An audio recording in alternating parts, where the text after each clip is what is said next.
It is Tuesday, May the 12th, 2026. I am at Joel Pearl, thejoelpearl.com on Blue Sky, and it's time to get in the weeds.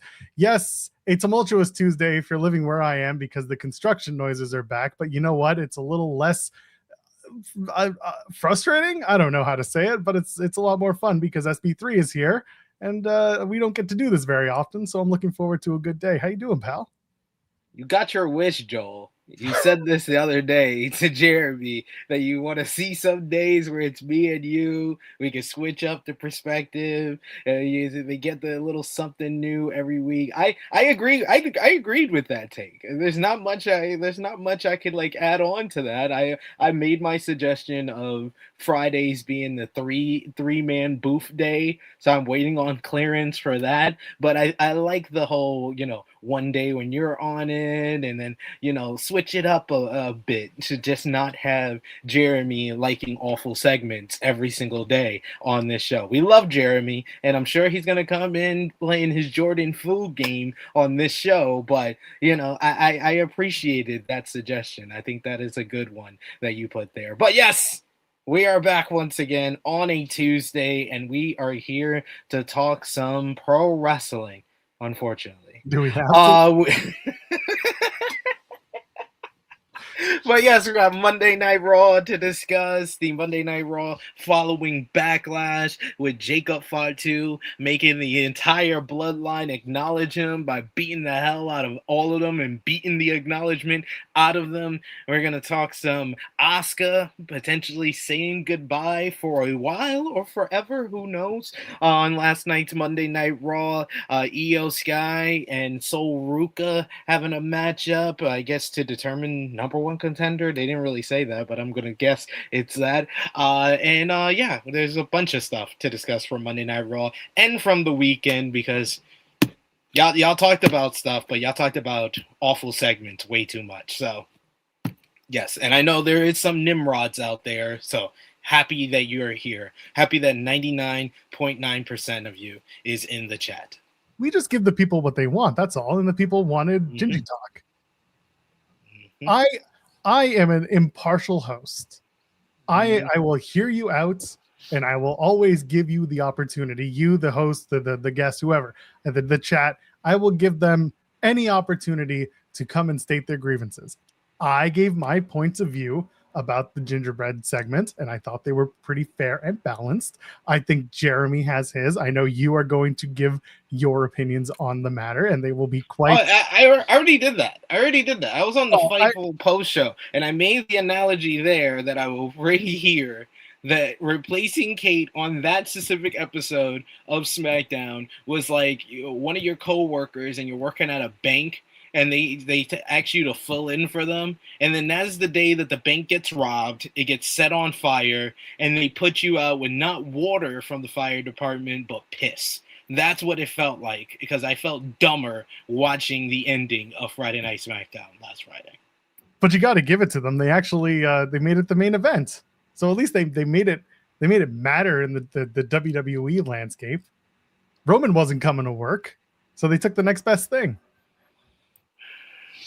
Isn't it amazing that going into that pay-per-view, that United States title match and that feud was the number 2 feud outside of this Cody and Gunther stuff?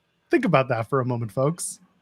Think about that. Not the women's championship, not the tag team titles. That's number 2. Gingerbread Man. Feel about that how you will. I do feel about that how I will. I know. I'm just pointing. I'm just making. I'm just pointing things out. We're just asking questions here. That's all we're doing. Doot. You know. You did that way too well. Years of listening to these people will cause problems.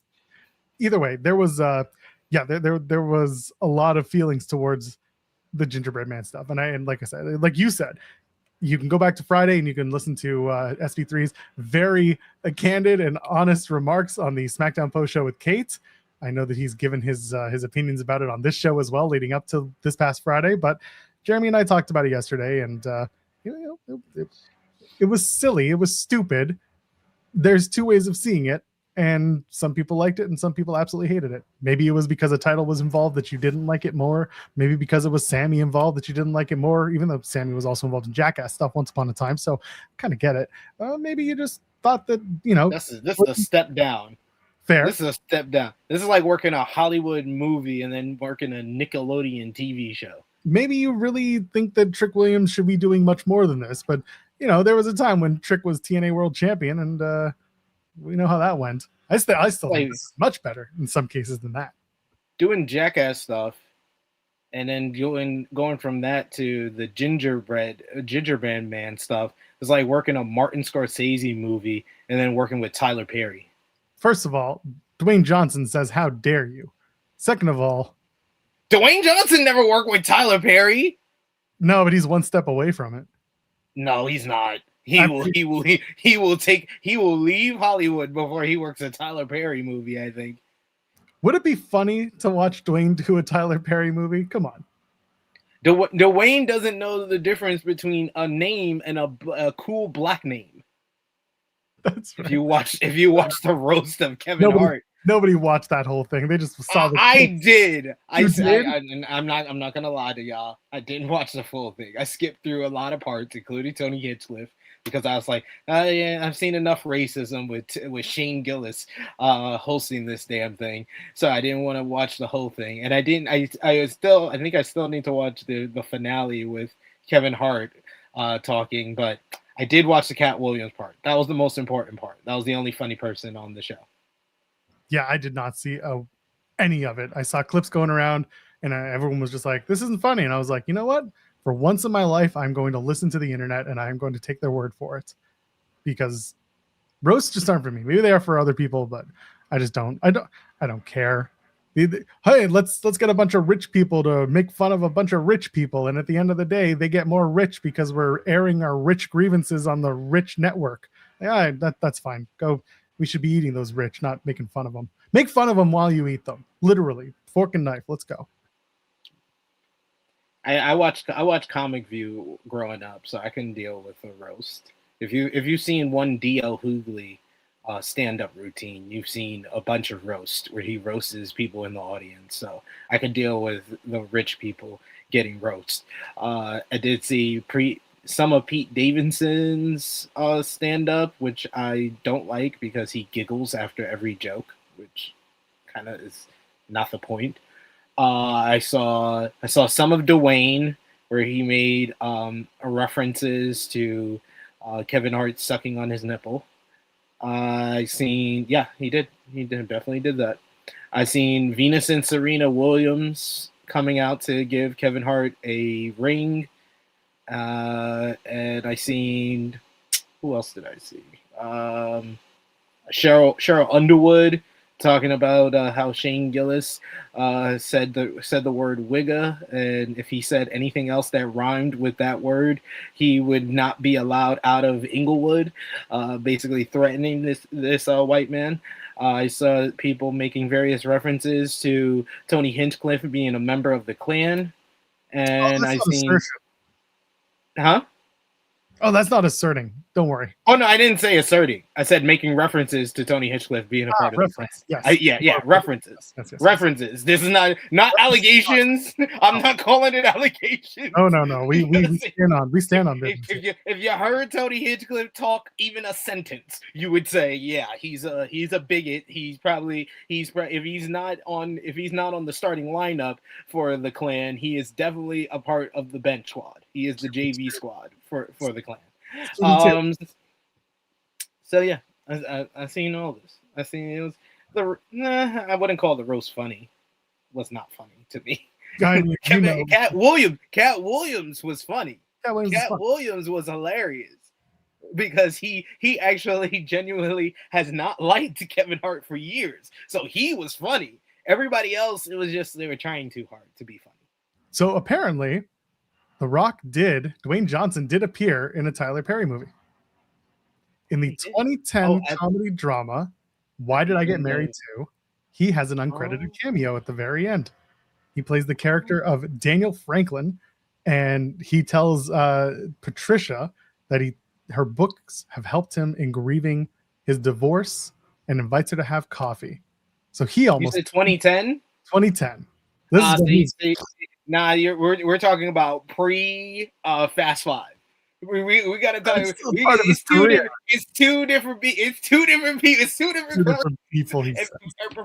Pre Fast Five, Dwayne. Oh, he was doing anything. Tooth Fairy and whole bunch of straight to date the DVD type movies. So like, yeah, that's pre Fast Five. Post Fast Five, he is the franchise Viagra. He is doing only mainstream stuff. He will not do a Tyler Perry movie post that. No doubt. I agree with this. It still counts. It's been committed. It's been committed to film. It's been developed. It's been put out. You see it. If it's in your purview, it happened. That's the way it is. See, Ryan knows. That's too fairy Dwayne. Yeah, that's too fairy Dwayne. That's be cool Dwayne. That's be cool Dwayne. I don't know about this part. The landscape of the DCU changed when Dwayne decided that he was going to take it over, and then that all. Yeah, that's he and Davion gets it. That's Race to Witch Mountain Dwayne.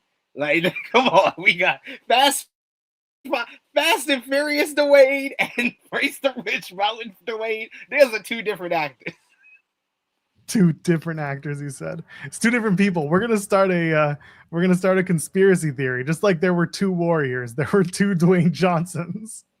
One did the wrestling, one did the movies, but two did the movies once when they came out. So The Rock, who wrestled, he came out and did those movies for the first like 7 years. And then Fast came out and he did totally different guy was cast as Dwayne Johnson.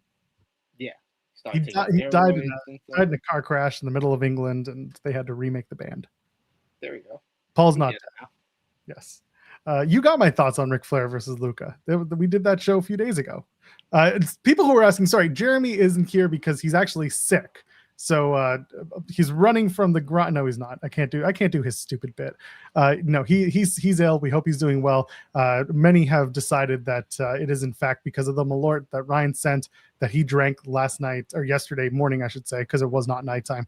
He drank it, and it may have gotten Jeremy sick. So, oh no. Best wishes to our sick friend who allegedly is not feeling well. Y'all can feel about him in the chat how you will. Malort gets another man. Moment of silence. Anyway, leave a thumbs up on the video if you haven't already, because we're here 5 days a week. We're talking about God knows what. Sometimes it's The Rock being recast as The Rock. Sometimes it's something else. Sometimes it's wrestling. Who cares? But either way, 10 a.m. Eastern, we're here. There's also coexisting with Rob and Maggie on Fridays, The Spotlight with Jeremy and Steven Jensen on Thursday evenings, and of course, JPJ and Collins host, I was about to call it On the Rocks, which is Collins' show. It's called Coast to Coast with JPJ and Collins. I got it. So go ahead, check those out. Dropping clips every day, dropping shorts every day. That's this channel. So go ahead and subscribe to it. And of course, if you send a super chat, we always appreciate it. And we get to read your question or your statement read on the air. Ryan Lambert says, I blame the Malort and myself for no Jeremy. Well, Ryan, we've already blamed you. So you can add yourself to the blame. The pity party continues. We'll see if Jeremy's able to show up. He usually tries to do something. I'm sure he'll run in and try and make a bit out of something. Probably as a bad gingerbread man cookie. I think he's going to show up as a gingerbread man just to mess with you. I'll leave. That's between you and him. I've given my honest and fair thoughts about it. Fair. You've been influenced. No, I have been fair and balanced, and you know that I enjoy the absurdity of professional styles of wrestling. There's absurdity, and then there's bad comedy. Bad comedy is funny. No. Come on. No.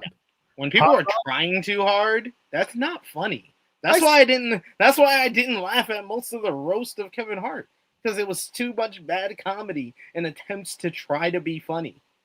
Even people that liked the first segment with the gingerbread man jumped off the bandwagon with the second segment. This was not good. They had a black choir who couldn't get on key. No, that part ruled. And I love that Sammy had to come out and like make it a point of his promo. That was actually the best. I think Sammy in a lot of ways kind of saved it. I said it on yesterday's show. I know you were kind of in and out, but I said it, like there was a bit of a meta story that they're trying to tell where like Sammy's the old head and the people who don't like it don't get wrestling in WWE now, but Trick is the new guy, so therefore his style of wrestling is getting over and therefore it's more popular, so move over, old man. Like that's the way that they were trying to play it in certain ways. But then he made the comment about the funeral and the out of what is it, out of tune choir. I thought that was very funny and accurate. Choir wasn't out of tune. Trick tried his best with his little song that he did. Sammy being the only honest person in the room, but getting booed for it. All this sucked. It sucked. I felt dumber watching the ending of Friday Night SmackDown. And the fact that it was the go home segment for a PLE, it just made me, it's just like, WWE is basically a parody of pro wrestling. It's basically like the worst comment, like the worst things you could do to define pro wrestling, the stuff that makes people embarrassed to watch pro wrestling. That's what WWE is doing right now. I did not watch all 3 hours of SmackDown. I think I've made it pretty well known that these days I'll watch 2 hours, and that if I want to watch it all, I didn't even watch the whole episode of SmackDown that night. And then if I want, I'll go back and I will either cherry pick or I'll watch the last hour the next night.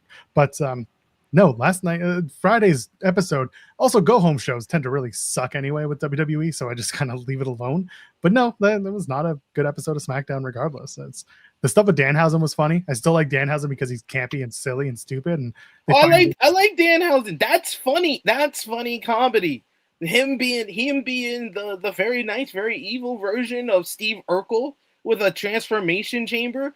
I popped for that. I said that on the post show. I thought that was good. That's good comedy. Even if I didn't like the matchup at Backlash, him coming out with the mini Alzens is just so ridiculous. It's like, okay, I can accept that. Probably somebody enjoys that. I don't understand why anybody enjoys the funeral for the gingerbread man and making Trick Williams the basically most effortlessly cool pro wrestler in WWE right now into a cornball who's making a show to get under the skin of the heel by doing a funeral for a goddamn cookie, an inanimate object, a costume. That's how he gets under the skin of the heel. He's making a show of it to make Sami Zayn look stupid. But in the end, he looks stupid. So all of this is a moot point, and it's for the United States Championship, which was the best book title on Friday Night SmackDown for months since the beginning of the year with Carmelo Hayes and the U.S. Open Challenge, even into last year with Ilya Dragunov's run and Sami Zayn's run. The U.S. title was on a great run, and then they decided, hey, we got to make a storyline out of this. It's just been the Open Challenge for now. We got to make a storyline out of this. And they had a good story. The one you just described of the veteran Sami Zayn, who's a proponent of old school wrestling, and this is what wrestling should be, and Trick Williams being the new hotness and being so charismatic and having the fans in favor of him, and the underdog babyface that was Sami Zayn now being booed by the fans. That was a good story. That was a good story that was built up well going into WrestleMania. And then out of all the cool things, all the funny things that Trick Williams said, 10 pounds of pack that ass, the lemon pepper steppers, and everything else he said, the one thing that WWE heard was him calling Sami Zayn a gingerbread man, and they decided to make a mascot, and they decided to make a mockery of this whole feud and just throw it into the dumpster. And we got an awful episode of Friday Night SmackDown on Friday night because of that, because it was all centered around an awful, not funny segment. Congrats. Would you have preferred that the entire story be centered around the lemon pepper steppers that they love so much, or his jacket? No, I explained what I would have liked to hear about. I am pointing out the fact that they just they don't know what to do with it. They don't know what to do with the characters. And the reality was that also both men sucked. They were both heels. They're both doing heelish things. You attack a man from behind, and I get it. Like it's the comeback for Yachty after he got taken out. But like nobody wants to boo either man. And the same thing's happening with Roman and Jacob. Don't get it twisted. We'll talk about that when we get to Raw. But like the same thing's happening where you can't pick your own adventure every single story, because it doesn't affect the audience. The whole idea is that you bring the entire audience with you. You tell them which characters you're supposed to cheer. You tell them which ones you're supposed to boo. And the ones that you're supposed to also have some sort of connection with, like, you put that aside if they've gone bad. You don't just cheer. The standing your wrestlers in real life shit doesn't work, because 10 people cheering when there's 18,000 in an arena does not make for a good look when you're trying to put over a character or a story or try to tell a story. And that's what they kind of run into with Sammy and Trick Williams, was that everybody wants to cheer Trick, but Trick is still doing heel things at times. Sammy is still getting cheered, and he's like, I got my ride or dies. And like, he's now, Sammy, if he's smart, and he is, has to find ways to get those pockets of fans who are still cheering for him to finally turn. But there has to be a point where this creative team looks at it and says, we got to stop letting people pick their adventures. And then John Cena comes out and he's like, none of that matters because you can vote for your favorites. And it's like, well, and, oh my God, I literally called this all when he came out and said the John Cena Classic, and we're gonna have matches with WWE stars versus NXT stars. It's gonna be an event and a new championship, and that championship is going to be voted on by the fans. And I was just like, they have no idea what they're talking about. They have no idea. They have no idea what they are talking about. Cena sounded dumb as hell coming out here and explaining all of that. And then the report came out that it's still a work in progress. And John Cena had to play freaking damage control on his social media. We're still figuring it out. Thank you so much to the fans. I was like, this pandering ass dude, he was already like a corporate puppet. He's been that since what, like 2008? 2009 in the company, but like, it's even worse now that he's wearing a suit. It's like, oh my God, he's just a politician. He's just a politician for WWE jargon and propaganda. And the John Cena Classic is the basically this generation, because I feel like there's already been a generation shift, that there are certain fans that weren't around in 2018 when the McMahon family came out and was like, this product really sucks. It's all Baron Corbin's fault. It's all Baron Corbin's fault, and now you're going to be in charge. There is like a certain section of WWE fans that weren't around for that and didn't live through that. So now they are getting their version of it of, we're giving you the power. You're going to vote on the new champion, the John Cena Classic champion. Dumbass. It's the fact that he had to walk it back. It's the fact that if the idea was that they were going to do Club WWE and people were expecting it, and then somebody may have said, we can't do that, we got to do something else. It's like, at that point, I don't know, man, figure out something different, because this ain't it. Because now you got to deliver on it. And guess what? You found a way to deliver absolute garbage on top of a garbage salad. So what's the point? Does John Cena think that this is the Arnold Classic? That this is a big competition? There's a part of me that thought John Cena thinks like, oh, this is just like my idol Arnold Schwarzenegger. It's going to be a bodybuilding contest, not literally, but like in the same vein, where popularity wins along with judges, but you have to make it wrestling, so there has to be matches and there has to be a pinfall or submission, and someone has to win or lose. But then it's like, but what if the loser doesn't actually lose? It's like, but no, the loser loses. That's the whole point of a tournament. You don't just get to say, what do the fans think? But as I said yesterday, it's definitely, to me, not a main eventers tournament. It is it is a bunch of people who WWE thinks are popular. WWE thinks they could mess around with in terms of, getting the fans to support or not support certain people. Like, you're not going to see Austin Theory in it, but you'll probably see Danhausen in it. You're probably going to see maybe even The Miz. You'll see Will Cruz or Mason Rourke. Mason Rourke. He's going to win that thing, by the way, because John Cena's already established that he wants everything for that man, and that's okay. That this big fat fan that they brought into NXT and they won't actually tell you his name until he said it himself, he's going to win. And that's fine, because he rules. It's great.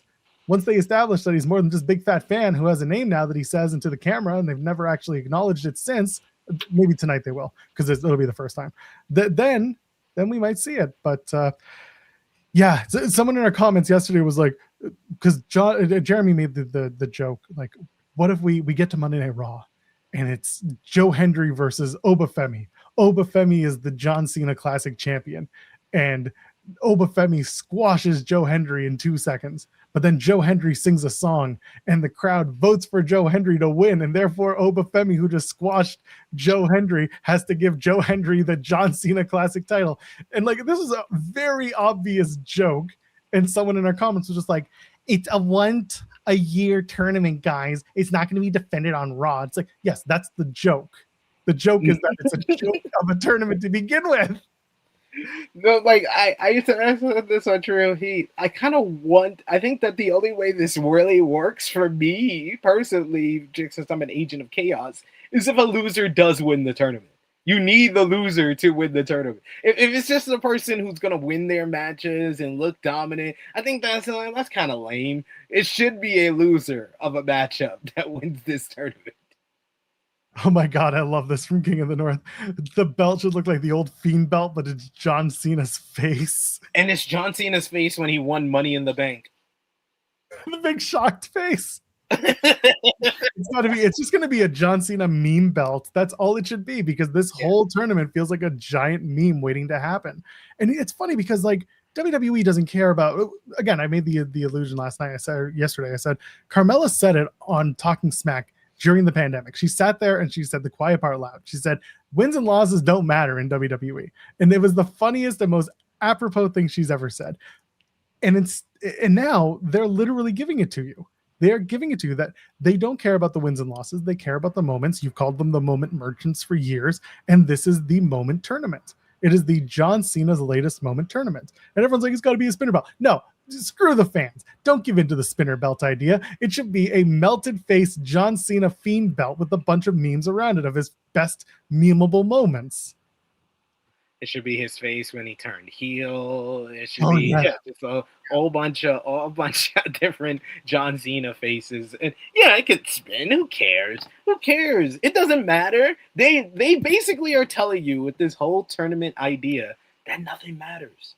They've been telling us that for weeks with the whole Gingerbread Man stuff. They've been telling us that with the Danhausen Minihausen matchup. Nothing matters in this company. They've been telling us this since WrestleMania 42 with the ads and everything, that this company is no longer a wrestling company. It's a product placement parody of pro wrestling.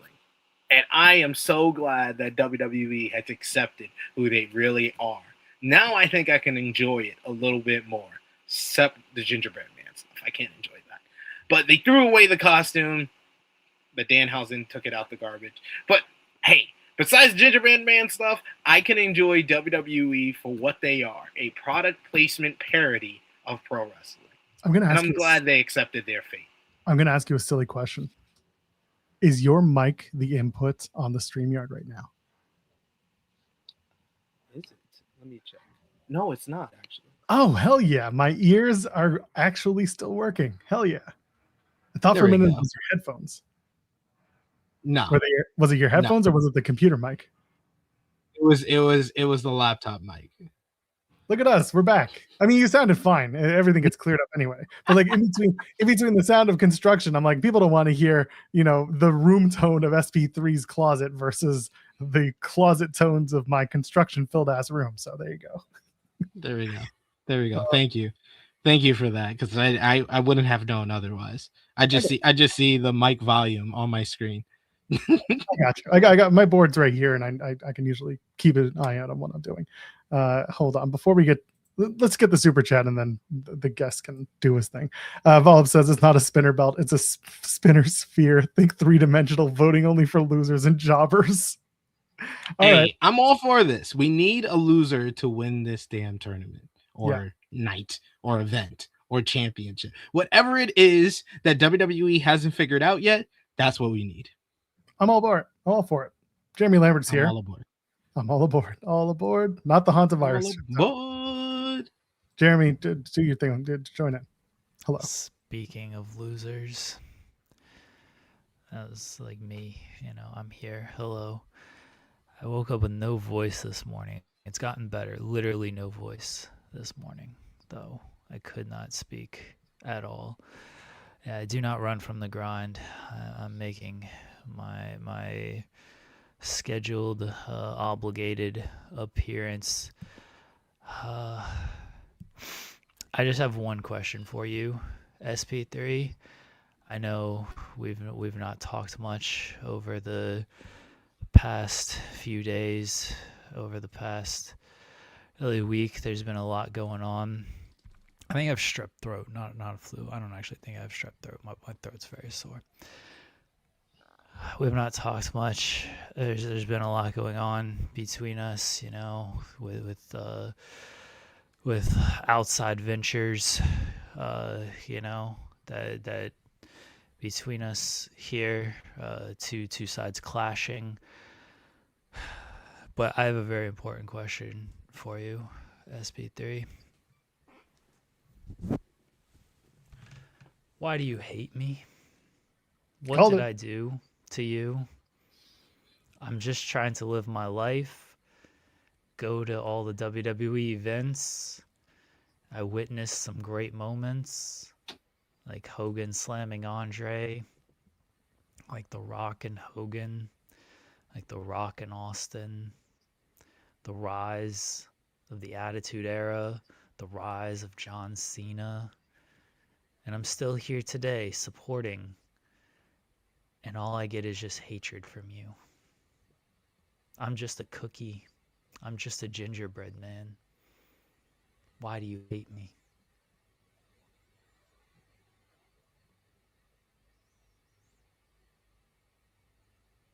I told you you could do this. You should really not be shocked. I'm not shocked. I'm just glad he found the only white gingerbread that he could possibly find. So I couldn't accuse him of being brown face. I mean, the sides are... No, I'm not getting into this. There you go. Anywho, yeah, Backlash was fine though. Otherwise, besides the John Cena classic and that announcement. Yeah, it was a good show. I enjoyed it.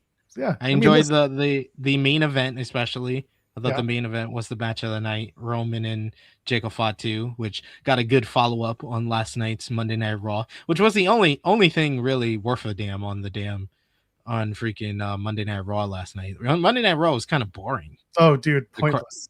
The crowd like died for a couple of different segments. Yeah, is that another shot at me? Dying? Yeah, it wasn't Why really are you just taking the shots at me? Okay. You gonna be on SmackDown this Friday, Gingy? Tune in to find out. Okay, just making sure. I don't want to tune in because it's still 3 hours. Apparently, that ends at the beginning of June, which would be nice. So then you'll start watching the whole episode again. I didn't say that. He's like, I'm already asked to watch 2 hours of wrestling on a Thursday. None of y'all are asked to do that, so damn. Listen, last night, as I'm like not watching Raw because I just wanted a break from wrestling for a change, and I was like, oh, I'll just watch it on Tuesday and catch up whenever and see this whatever. Watch the clips that I want because I won't have to talk about it on my show the next day.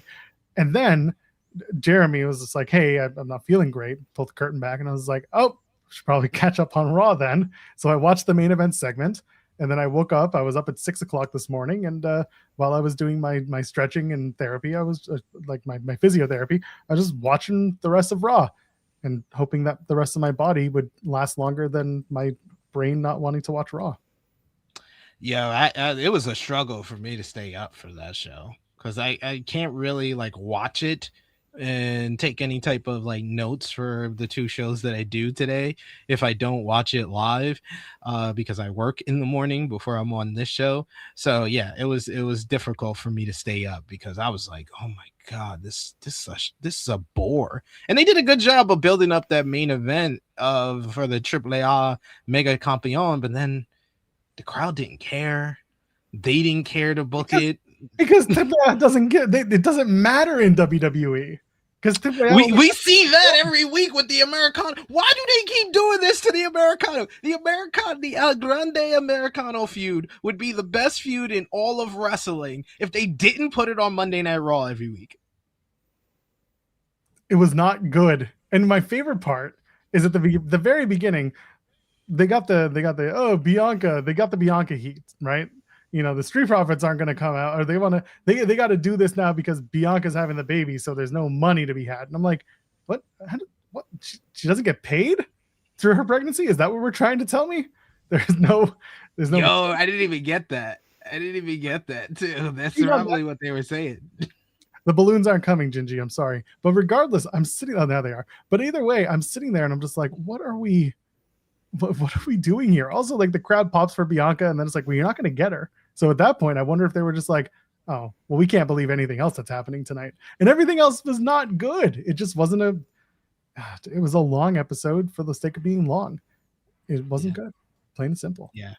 I don't blame you, Evil Diva, if you fell asleep, because this show was not up to snuff. And I've been crediting Monday Night Raw because it's not as bad as SmackDown as of late. And I don't even think this show was as bad as like Friday SmackDown, but it was just boring. And of course, Zeno Hour, solid episode.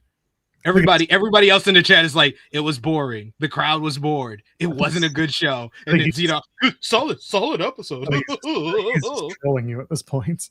Yeah, the only person who seemed to care about Triple A was Corey Graves because he's obviously one of the commentators.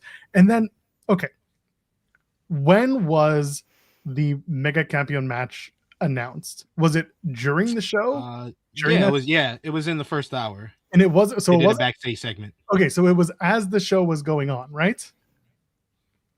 It was as the show was going on. It wasn't announced earlier in the day or anything like that. How the fuck did Corey Graves narrate an entire video? Thank you. I thought the same thing. I'm watching. I'm like, wait, how did he do this? How did he know this? How did he know that this was gonna happen? I'm just like, wait a minute. Why is Corey Graves? He doesn't even know that this match is happening. Does he have like an ISO booth that he just steps into? Like, the setup was just so silly and so stupid that the first thing I looked like, what? Why is he? And they don't do like genuine commercial breaks during the show. So he had no time to be like, oh, I did it over on the side. I knew it was coming. They didn't even try to explain that either. That's what made it even funnier. They just let it fly. It was AI Corey Graves narrating. That's the only answer we have, and that's the only it's an awful answer, and it's probably the most accurate one. It just wasn't good. And then they did the match, and the match was whatever. Again, it's all in there. It's funny because it's like, I get what they're trying to do. They're trying to like get people to watch Triple who are not necessarily watching it. And the reality is, like, they're putting on good shows on Saturdays. Like, it's a fun easy watch for an hour and a half when they do certain shows, but like it's just not translating because they keep WWE-ifying they're putting a hat on a hat with the presentation of it. Instead of letting it be a AAA style match story, whatever, they're just like, oh, why don't we just have these wrestlers drop into our creative? And it's like, that doesn't work at all. And it continues not to work. So I did find it funny, them on Backlash announcing that Triple Mania was going to be on 2 nights and saying that it's the first time ever when Triple Mania has been multiple nights for like the last decade. But it hasn't. It's been 3, but it hasn't been 2. Gotcha. Technicality. Technically still right. Technicality. But it's quite obvious what they're doing because they didn't do 2 consecutive nights. They did freaking Friday and Sunday. Why? Because probably that Friday is the anniversary show for CMLL. That's the only reason they're doing that. It's doing a Friday show is to compete with CMLL because September is when they do their anniversary show. So they ain't slick. They ain't not slick at all. They're hilarious, but they ain't slick. That's for sure. When's Money in the Bank? It's around that time too. It's the week before. It's September 6th. Yeah. So it's the beginning of September. Okay, and then the next week is Triple Mania. Yeah, so it's either Triple Mania on September 11th and September 13th. Yeah, so they're in Mexico for night 2. Night 1, I assume, is going to be in the US. Yeah, I'm guessing Vegas, maybe. There's Vegas again, because they did a Vegas show and they did pretty well. There's probably not LA. Like going to Mexico, where else could you? Like you can do Texas, Texas. So I don't know what it's. I don't know what the plan's going to be, but to me, like you said, doing the anniversary show for CMLL, staying away from that is a smart move. And then if they decide to do a Friday show and then they take the Saturday to move talent across the border, then at least it's done, and then they run the Sunday. So it's a busy. I mean, listen. No, but I think they're running that September 11th show to compete with easily to get viewers. Yeah, people outside of actually going there. But you are right that the reason that they're doing it in the U.S. probably is to avoid people having to choose in Mexico between the CMLL anniversary show, which is definitely going to be a sellout at Arena Mexico, and them being somewhere else. San Diego's a good idea if you have a big match with maybe Rey Mysterio. Not Dom. Dom doesn't matter. Dom's international, but at least with Rey, you can play San Diego hometown. That makes sense. I think that event is either, I don't know, night 1, night 2. I think that's when they're going to run Real El Grande Americano versus Dominic Mysterio for the AAA Mega Campeon. That's why night 1 should be mask versus hair. Tom and no, night 1 should be for the hair, and night 2 should be for the mask. I'm all about it. Let's do it. Gingy, what do you think? Should we have more hair versus mask matches? I will be there as the longest running episodic weekly WWE fan in history. Thank you for your time, gentlemen. SP3, please get a sense of humor. Please be funny. Try to be funny next time. Was I on screen that whole time? Yeah, you were. Oh, I would have taken me off. I was just flipping off the screen. No, we know. We were just wondering how long you were going to sit there. I mean, I was willing. You know me. So that's true. I'm dumb enough to sit here the whole show and doing this bit. I'm not staying long. I'm going back to bed, honestly. I didn't sleep well at all. I agree with you guys that Raw sucked last night. I'm glad it wasn't just me. I was like, this show.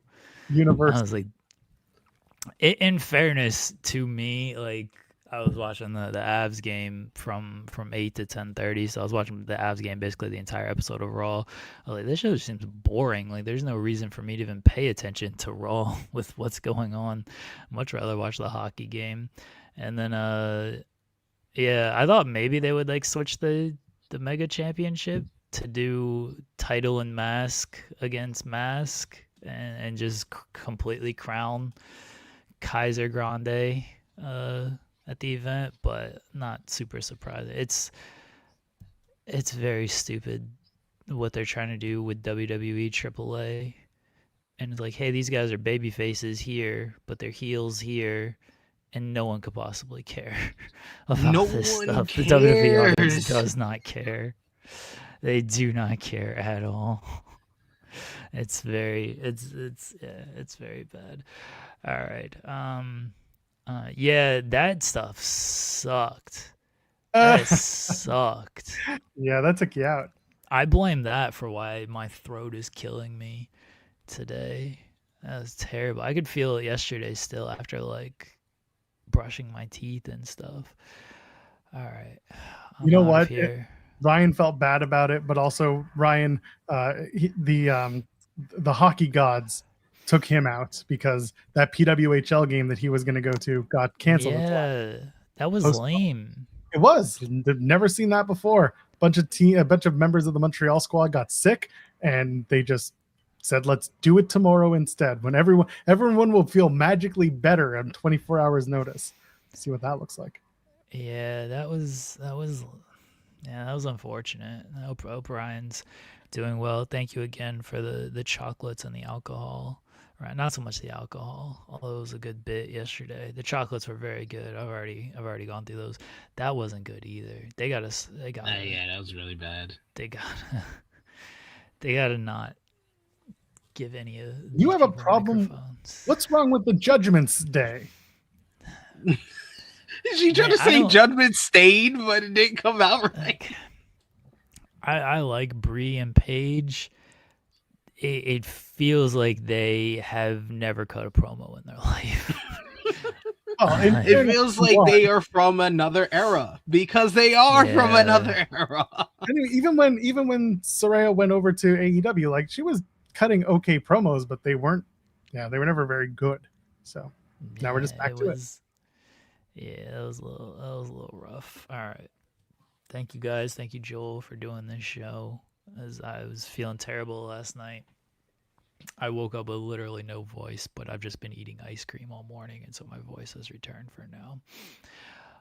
Thank you as always, SP3, everybody in the chat. Congratulations to your Thunder. Oh, yeah. Appreciate it. It was a good game last night. One of the better games of the playoffs so far. Yeah. Last night was a good game. I'm looking forward to the Timberwolves and Spurs tonight. Do you think Wemby should have gotten suspended? Yes, absolutely. Yeah, he should have. That's a hell of an he should have got it. He should like oh my god, Draymond Green got suspended in the NBA Finals by accidentally on purpose kicking LeBron James in the balls. This man tried to give homie a concussion with his elbow, and he doesn't get a suspension. Yeah, I was talking about that with Sammer. I was like, if Nas Reed gets like a concussion, there's no way you can ignore like him, like suspending him. But instead, he got hit in the throat and like he was fine, and so they couldn't. I mean, they could have suspended him, but yeah, because there was no like actual injury. They were like, oh, it's fine. Like, we won't suspend them or anything. Nas Reed should have shown up to the press conference in like a neck brace. Be like, I got whiplash. should have done the Vince McMahon. The Vince McMahon out here. It show up on the injury report of like questionable. Yeah. And maybe they would have suspended Wemby. I'm glad they didn't. I want to see the best players play, but he really, really should have been suspended. But I think he's gonna drop 50 tonight. Get ready for it, folks. I think so. Yeah, he's dropping 50. I think he's gonna have a big game. Yeah. He's gonna have a big game. Yeah. All right. I appreciate that. Louis was in Lakers in 4, even when they've already lost. So I said Lakers in 8. That's what I said to him the other day. I was like, Lakers in 8. It'd have to be 9. It'd have to be 9 because if it's no, that's the bit. No, that's the bit. It's Lakers in 8. All right, that's fine. Oh, LeBron returns. LeBron was really great. He was. If that's the final game of LeBron as a Laker, he went out on his shield. He deserves all the credit. 8 years with the Lakers, and he did the best he could with the team that he got given. But our front office has been totally off since like 2020. Yeah. Well, except for one Jedi mind trick. Yeah, they got gifted Luka, who's, according to Ric Flair, so much of a pussy that he can't play through a hamstring. Man, Ric Flair need to sit his ass down. Stay off the uppers and the downers and sit your ass down, old man. Has he tweeted a retraction yet from his interview? No, I've been checking Ric Flair's timeline and be like, come on, give me something to write about, Rick. Come on, say something stupid here. He'll get there. He'll apologize to Luka. He'll be like, I had a really nice conversation with Luka, and while he's not the best Laker ever, he's one I truly admire, and I can't wait to see him on the court next year. Woo! And we're gonna be like, shut the fuck up. I don't know if Rick I don't know if Luka knows who Ric Flair is. Luka's got other things going on. Could you imagine phone rings, Luka picks up, hello? Yeah. Ric Flair here, Luka Doncic. Man, Luka got some bigger problems to handle than Ric Flair. He probably hasn't even heard of Ric Flair. No, my car warranty's fine, don't worry. Yeah. All right, I should be back tomorrow. Hopefully, again, appreciate you guys. I'll talk to everybody later. Feel better, Make sure pal. you do. Make sure you do. Let's do it now, so I can clip it, so I can get the short out of it. What was your moment of Monday, SP3? My moment of Monday was Jacob Fatu beating everybody up from the bloodline one by one. Jey Uso, Jimmy Uso, and then Roman Reigns, and then doing a 3-for-1 special and running their ass over with his ass. Great stuff. Joel, you have a moment of Monday? So I know that we don't normally do the same thing, but I'm actually going to do Jacob Fatu, but for a completely different reason. That man took that world title and licked it. Who licks a world title? That man does, because he doesn't care about acknowledging anything but that gold, and he's going to eat that gold if he gets a shot at it. He thinks it's foily chocolate under there. Good for him. Love that, Jacob Fatu. My moment of Monday was Jacob Fatu. Jacob Fatu trifecta. Let's go. My moment of Monday was Jacob Fatu showing up late so we didn't have to watch this fucking episode of Raw. Taking a Roman Big shot. Good for him. Big ups. Roman had to be there the whole night. Jacob Fatu showed up late for the second week in a row. He's learning. He's really ready to be the tribal chief. Let me redo that so I don't curse, so I don't get as demonetized on a short. My moment of Monday was Jacob Fatu showing up late so he didn't have to watch this boring old episode of Raw, and then showing up and then just beating up Roman Reigns. It's a man who works smarter, not harder. There. Bless. All right, I'm out of here. Bye, everybody. Take care of yourself, pal. Bye, Jeremy. Feel Man, better. he just licked that title like it was nothing. That's why I made it the thumbnail, and I found a higher res version, and I'm gonna put it up later. Oh God. Oh, he's the best character. Best character in WWE right now is Jacob Fatu. So ridiculous that like he really is, but like he's doing the Samoan thing. Like it's fine. Like he's doing the tribalistic. But he speaks like he's street, but he's also doing the bloodline stuff. So it works. It just does. He's needlessly cool, which is nice, and they're letting him be cool. But again, I said it earlier, they're playing this stupid line where it's choose your own adventure. You can pick, the guy that you all think is suddenly a babyface, Roman Reigns, even though he's abso-friggin-lutely not. Or you can pick still a gaslighter. He's out here being like, acknowledge me, and we're just like, what? You cheated to win. And this whole like I brought him in. It's like, no, but Solo did. What do we? Again, the whole story doesn't make sense unless you see it as he's a giant manipulative, gaslighting piece of garbage liar. Even then, it's just like, man, we had to stretch to get there. But yes, the segment itself, midway through, I was like, can we just finally admit that Roman Reigns is not a good guy? He's still a bad guy. He has never been a good guy. He attacked Jacob Fatu. He took out the chair. He got aggressive with him. He was getting his lick back for losing the match by nefarious means. There was nothing wrong with what Jacob Fatu did. He's just an angry man trying to take out the guy who has the world title that he wants. Roman is just listening to what Jacob said. Jacob said, you're going to have to beat acknowledgement into me. And he knows that he can't get that done with his bare hands. So he pulled out a steel chair. I think what Roman Reigns is doing, he's doing a very Hulk Hogan late 80s babyface act, where Hulk Hogan used to rake the eyes, rake the back. He used to do all these things, yet he was still the babyface. That's Roman Reigns. That's basically what Roman Reigns is at with his character right now, where he is doing things that would be described as a heel, but because he has the love and adulation of the fans and he's the number one guy in the company, he's able to pull it off and still kind of skirt that line of being the babyface. Yeah, and I get it. I do. It's just we can't do it that easily with WWE. They just, I don't know.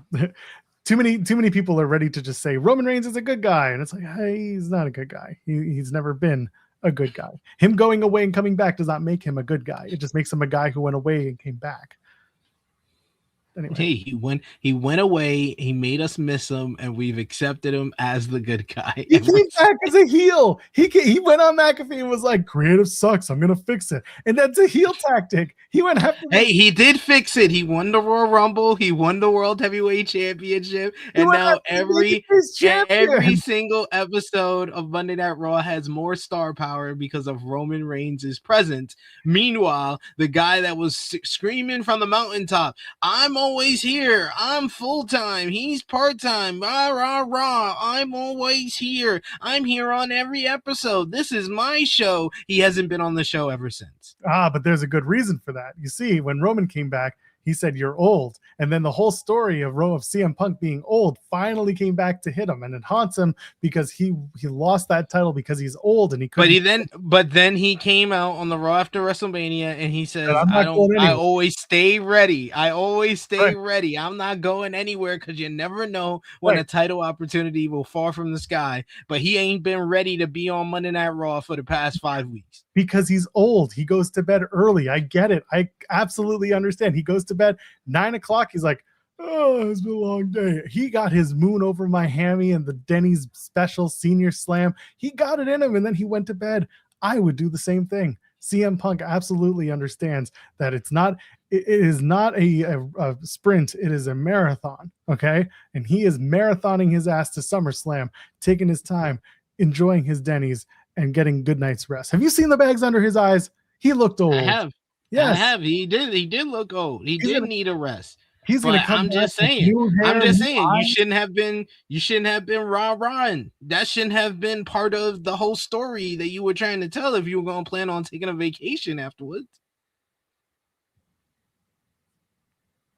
He just wanted a rest. He just needed a Hey, that's all. That's fine. I am all for these wrestlers taking a rest, but don't make that a part of your personality if you plan on taking a vacation and getting that rest afterwards. You should have had some forethought. You should have had some foresight and seen that you were going to take some time off. And maybe you shouldn't push this agenda all so much, knowing that it was going to turn back and make you look like a hypocrite in retrospect. Let the man go to Cancun. I like this. Cancun man. Hey, I'm all for it. Like I said, I'm all for it. He can go on hiatus. He can go on hiatus as much as he wants. But man, oh man, do you look like a hypocrite?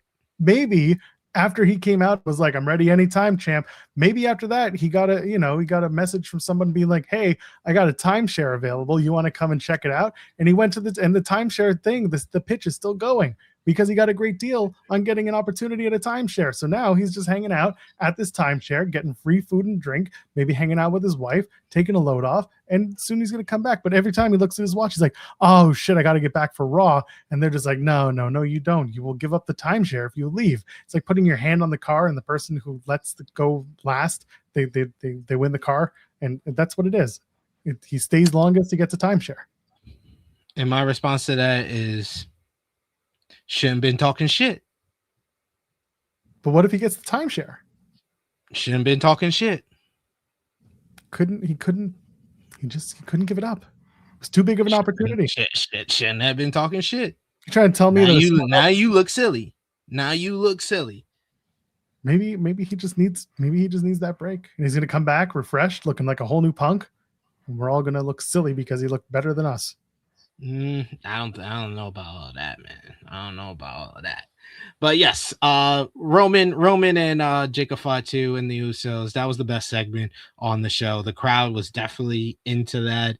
Roman calling out Jacob showing up late, beating up Jey Uso, who was trying to talk some sense into him, headbutting him to death in the gorilla position, coming out, throwing Jimmy Uso into the barricades, then getting into the ring to brawl with Roman pulling out a steel chair, hitting him a bunch of times with it, looking for the spear, but then he gets hit with the super kick. He gets put down by Jacob. He gets the Tongan death grip. He gets a tope suicida. He gets power bombed through the announce table. Bunch of Tongan death grips, not letting the official stop him, and then at the end hit him with the running hip attack through the barricade along with the Usos, laying out the entire bloodline by his damn self. Acknowledge our new tribal chief, Jacob Fatu.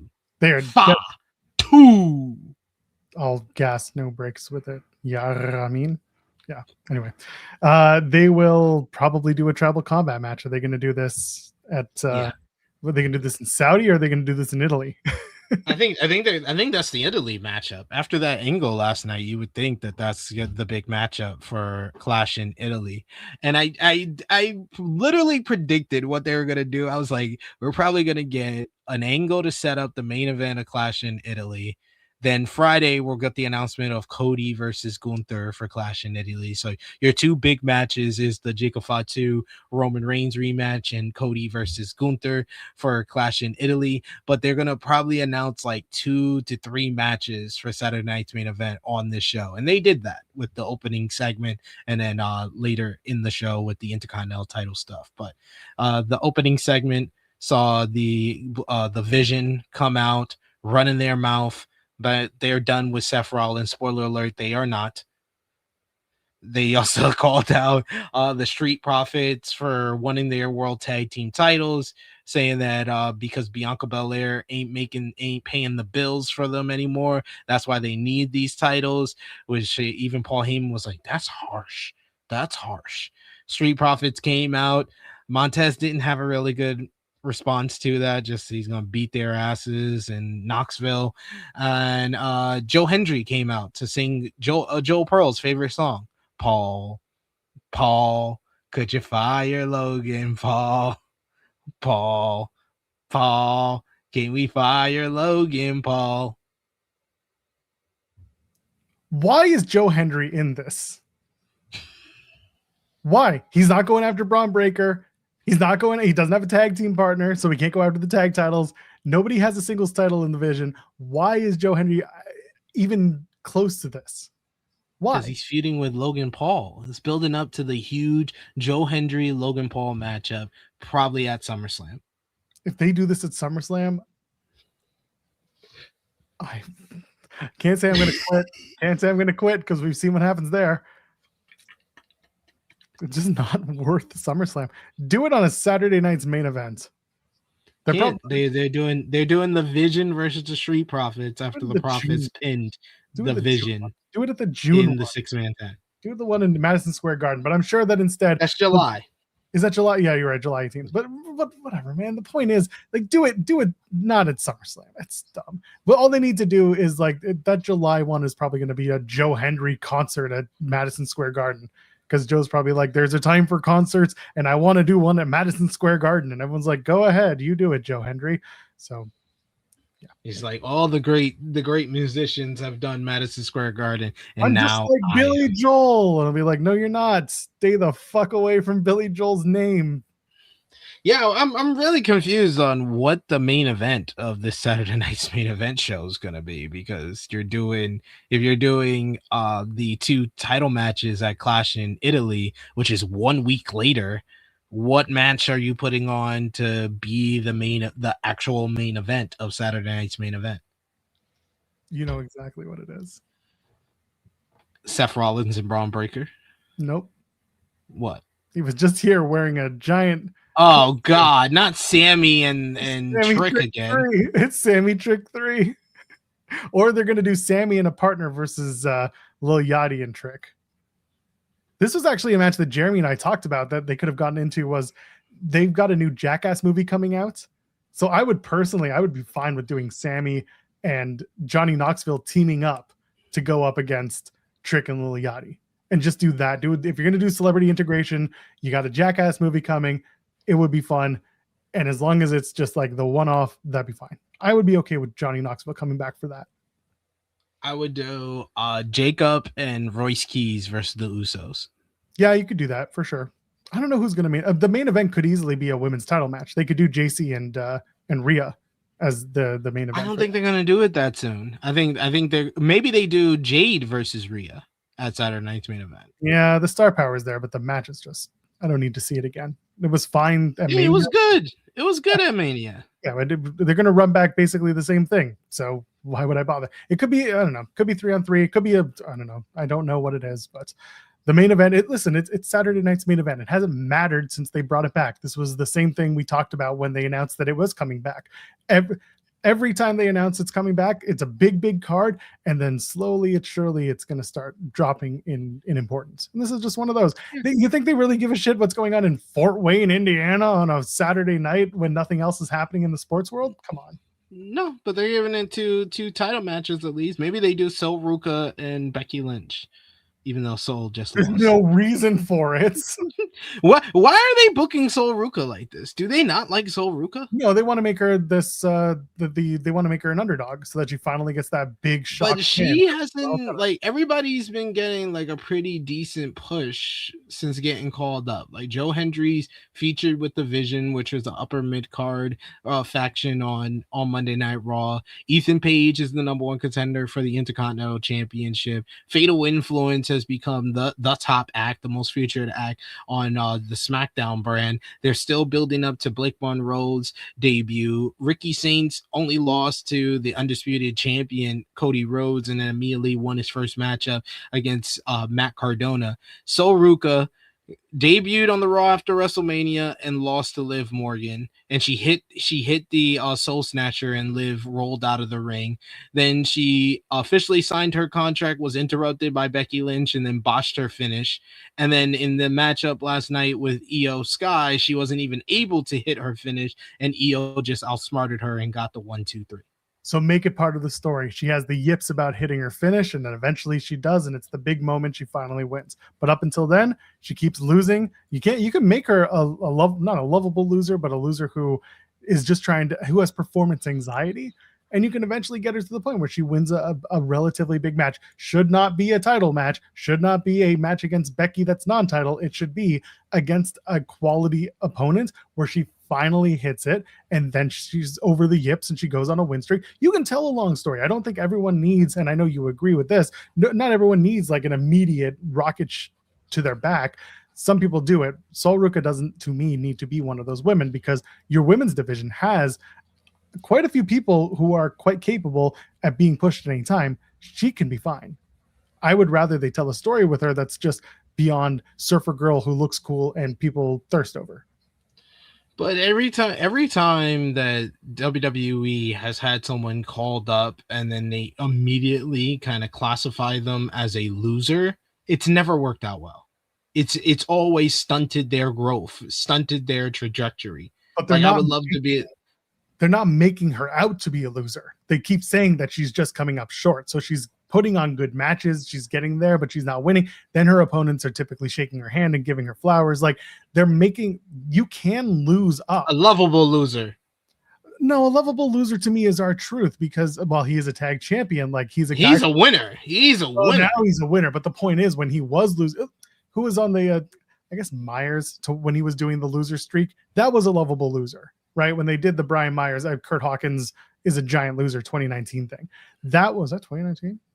Anyway, yeah, because they won the tag titles. But the point is, like, a lovable loser to me is someone who always loses, but people still love. Sol Ruka's not there because they keep making her close but no cigar. And that's not a loser. That's someone who's like inching closer to the victory.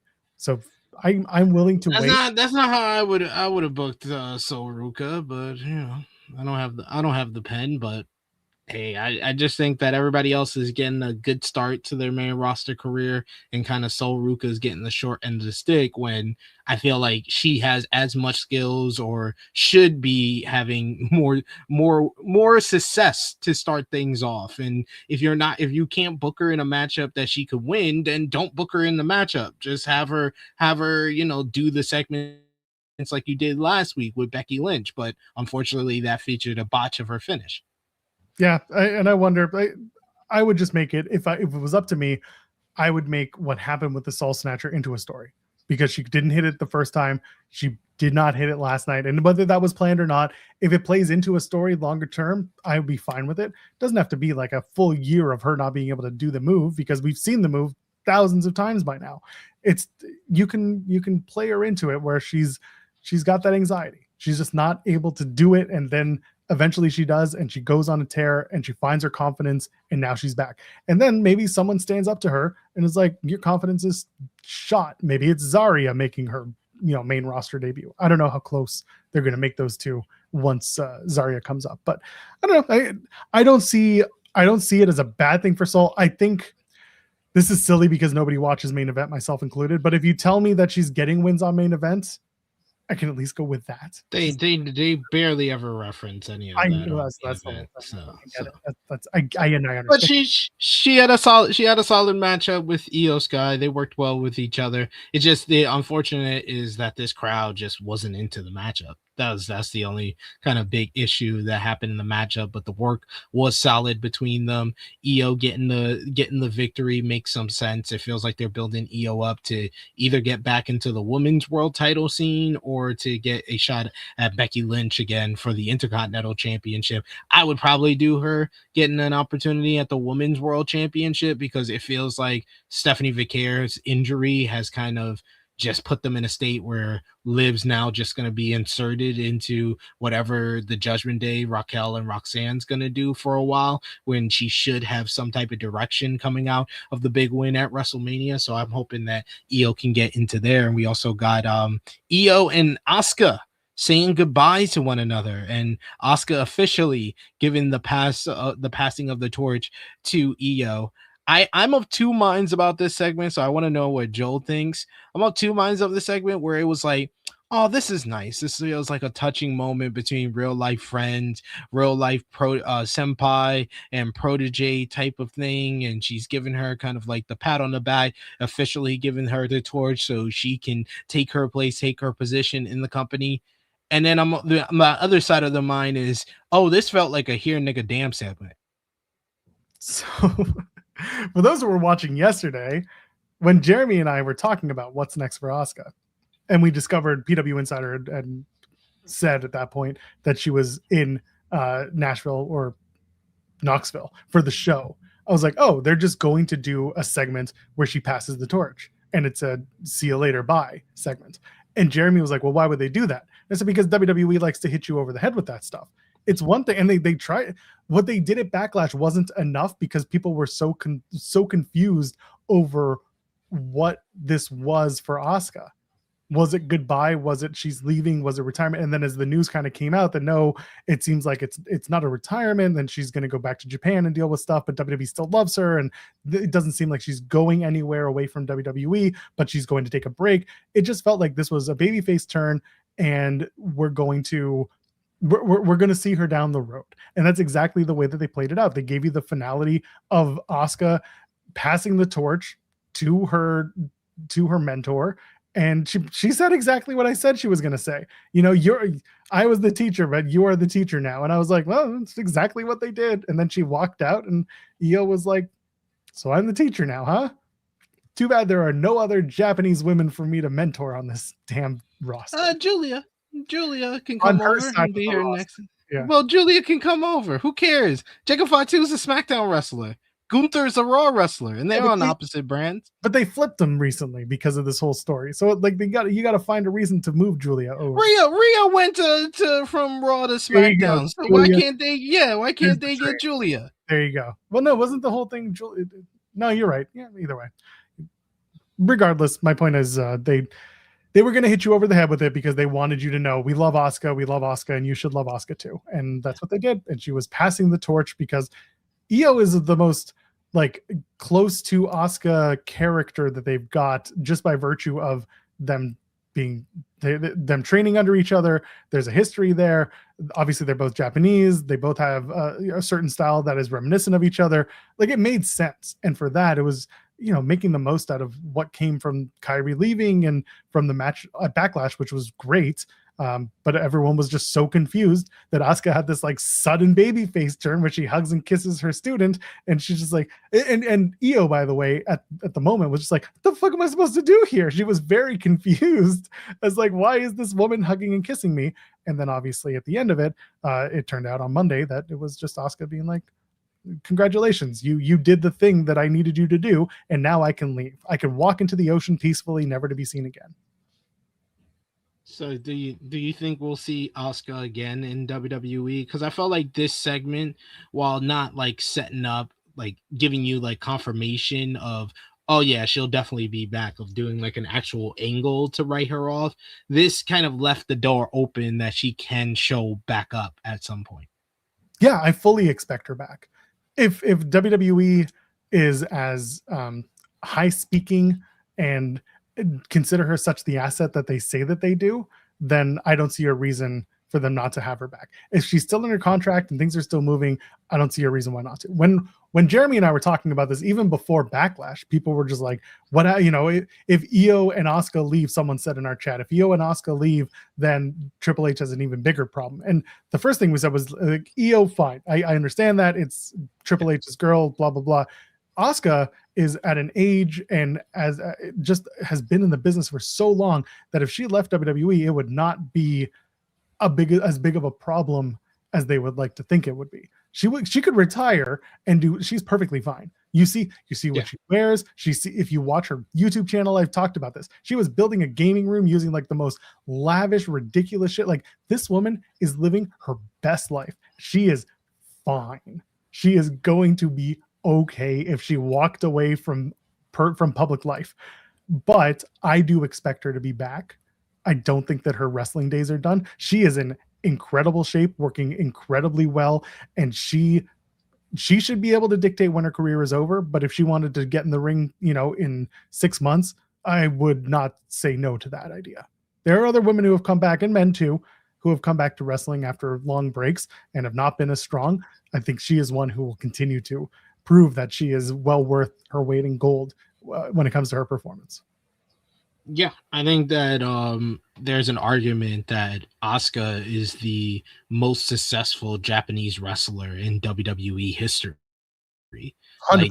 Like the level of reverence, the push that she's gotten, her accolades, they kind of speak for herself. Her legacy is already intact. So if she did want to kind of just call it a career, I think that she is a first ballot Hall of Famer on everybody's list and will be recognized as one of the greatest women's wrestlers in WWE history. But at her age, still, she's one of the best right now. Like, regardless of what's her place in history, she's one of the best right now. So if she does want to get back into the ring, I think there's always going to be a spot for her. And I think the way that they kind of wrote her off kind of shows how much the company does value her in a way. So I like the way that they did it. I'm also of the mind of, this felt very kind of like, all right, you guys didn't get the point of the post match, so here, we're gonna hit you over the head with it. This is what it is. She's going off for a while, she's leaving for a while,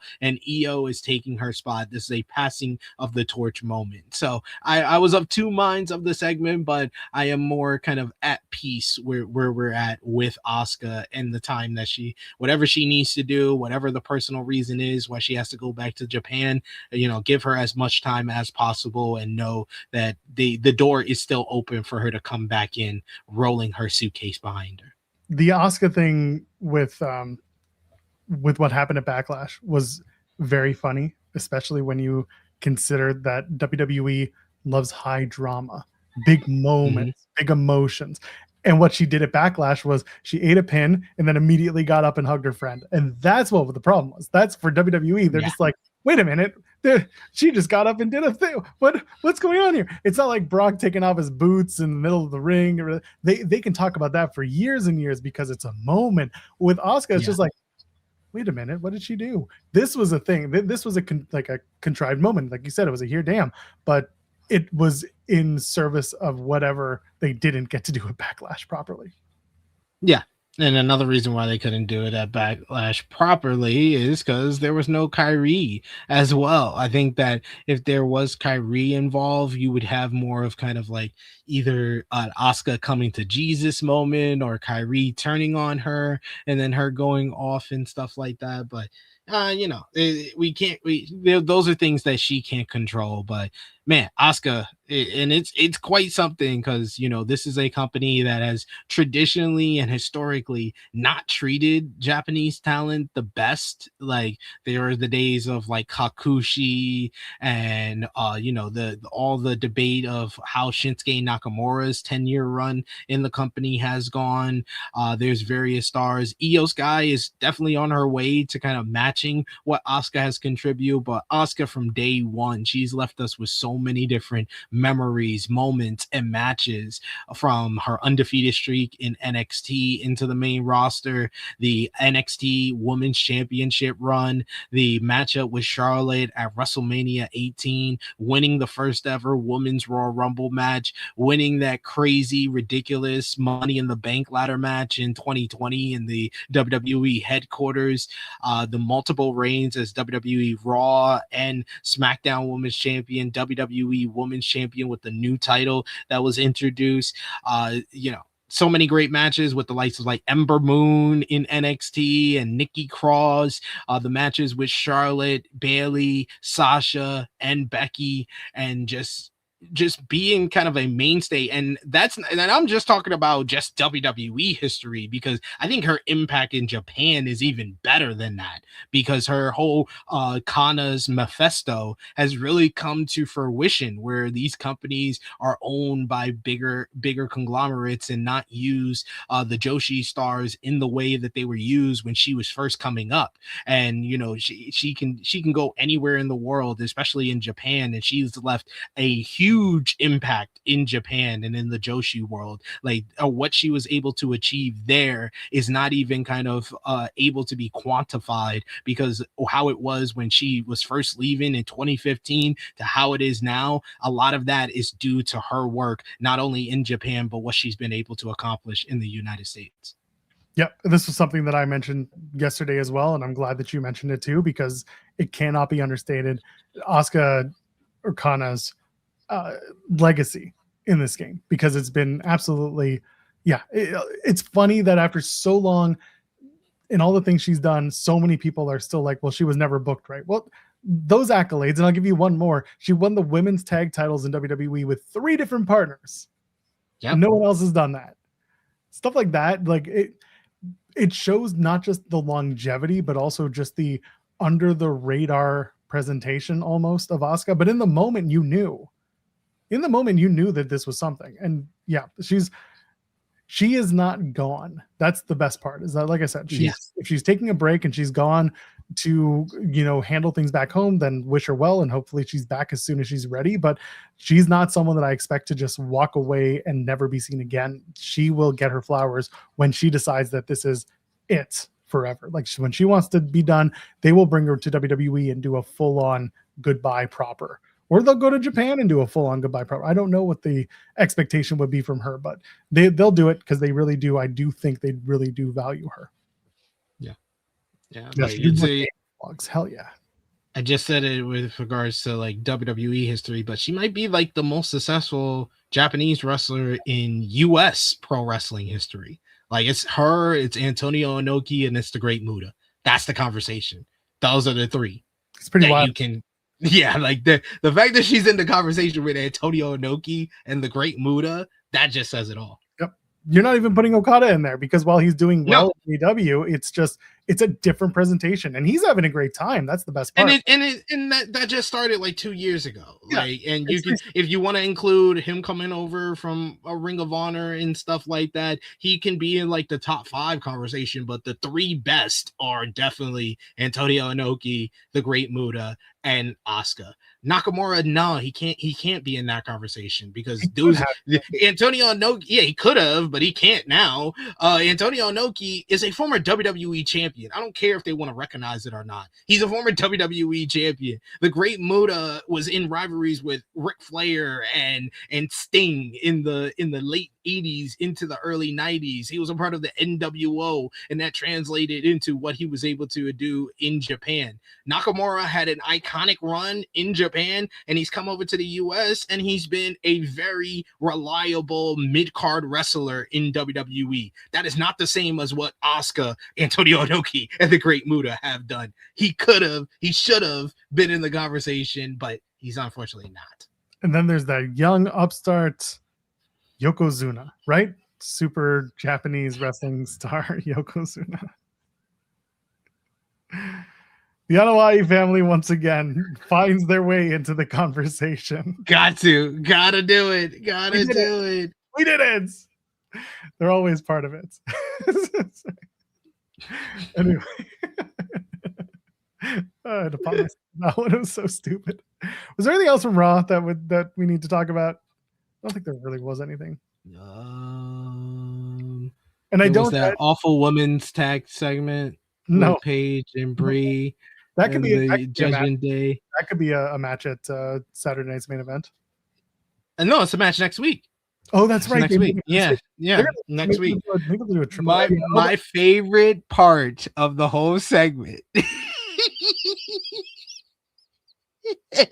is Roxanne coming out. She's like, you remember when I met you that one time and you said that I was gonna live on the Bella legacy, and how dare you lower my expectations like that? And Brie said, I would be embarrassed or disappointed in you, but the only person more disappointed than me is your mama.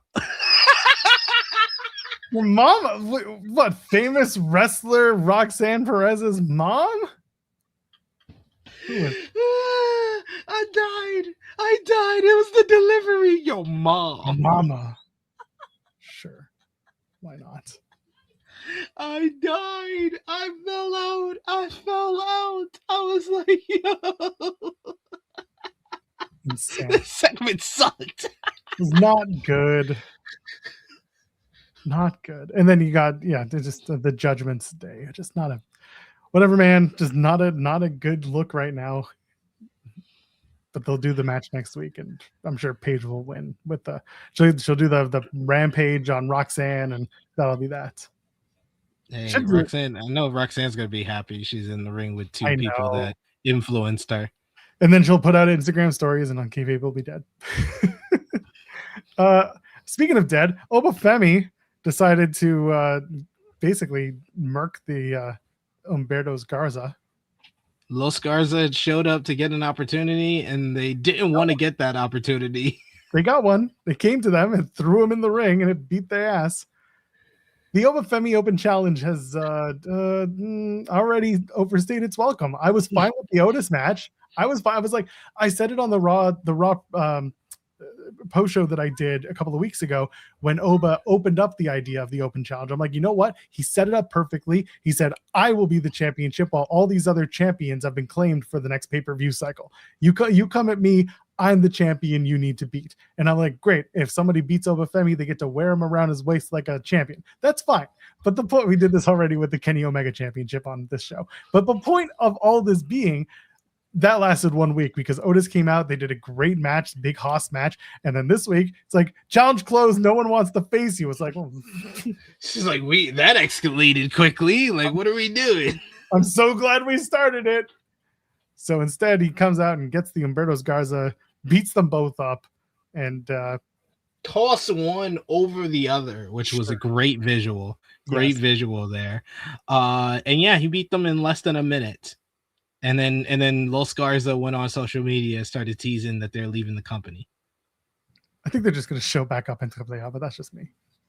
Well, they did re-sign recently, and we know that that's kind of what's been reported, that a lot of the people that re-signed recently, and then they've looked at their books and was like, I'm paying you quite a bit for something that you're not doing. You're not high up on the food chain. We don't want to use you like that, so think we're gonna ask you for this pay cut. I feel like they kind of fit in line with the type of like talents that they would probably ask for to take a pay cut.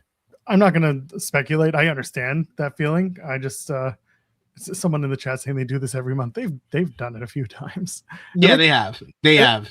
And like them and Santos. Them and Santos have done this plenty of times. It's a lucha thing.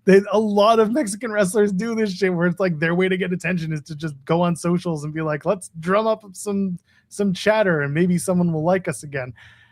I don't expect much. It's just, to me, they're going to come back and either they'll get bum rushed on SmackDown or they're going to show up in AAA and they'll have a run and that'll be that and everyone will just go about their merry way. Sounds about right. But what are we doing? What are we going to do with Oba? The Open Challenge continues next week. I don't know who the hell's going to face him because allegedly nobody wants to face him. So are you going to start bringing people up from NXT as, taking opportunities? Are you going to start bringing people over from other companies, maybe from AAA, maybe Omos finally comes over and we do that match. I don't know. People are already asking for Omos versus Oba. Sure. Like, what is this? There's no people asking for that in the chat. Not right now, but it has happened before. I have also asked for it. You and no one else. No, some people have asked for it. It'd be a fun match. It's just I only see one person asking for it in the chat, but they don't really matter. So regardless, Oba and Omos, because big dude versus wide dude. Yeah, it's a big dude versus a wide dude. Big dude versus wide dude. So wide, so big. But yeah, anyway, we'll see where it goes. You also had Penta. He came out. He called out Ethan Page for winning his Intercontinental Championship.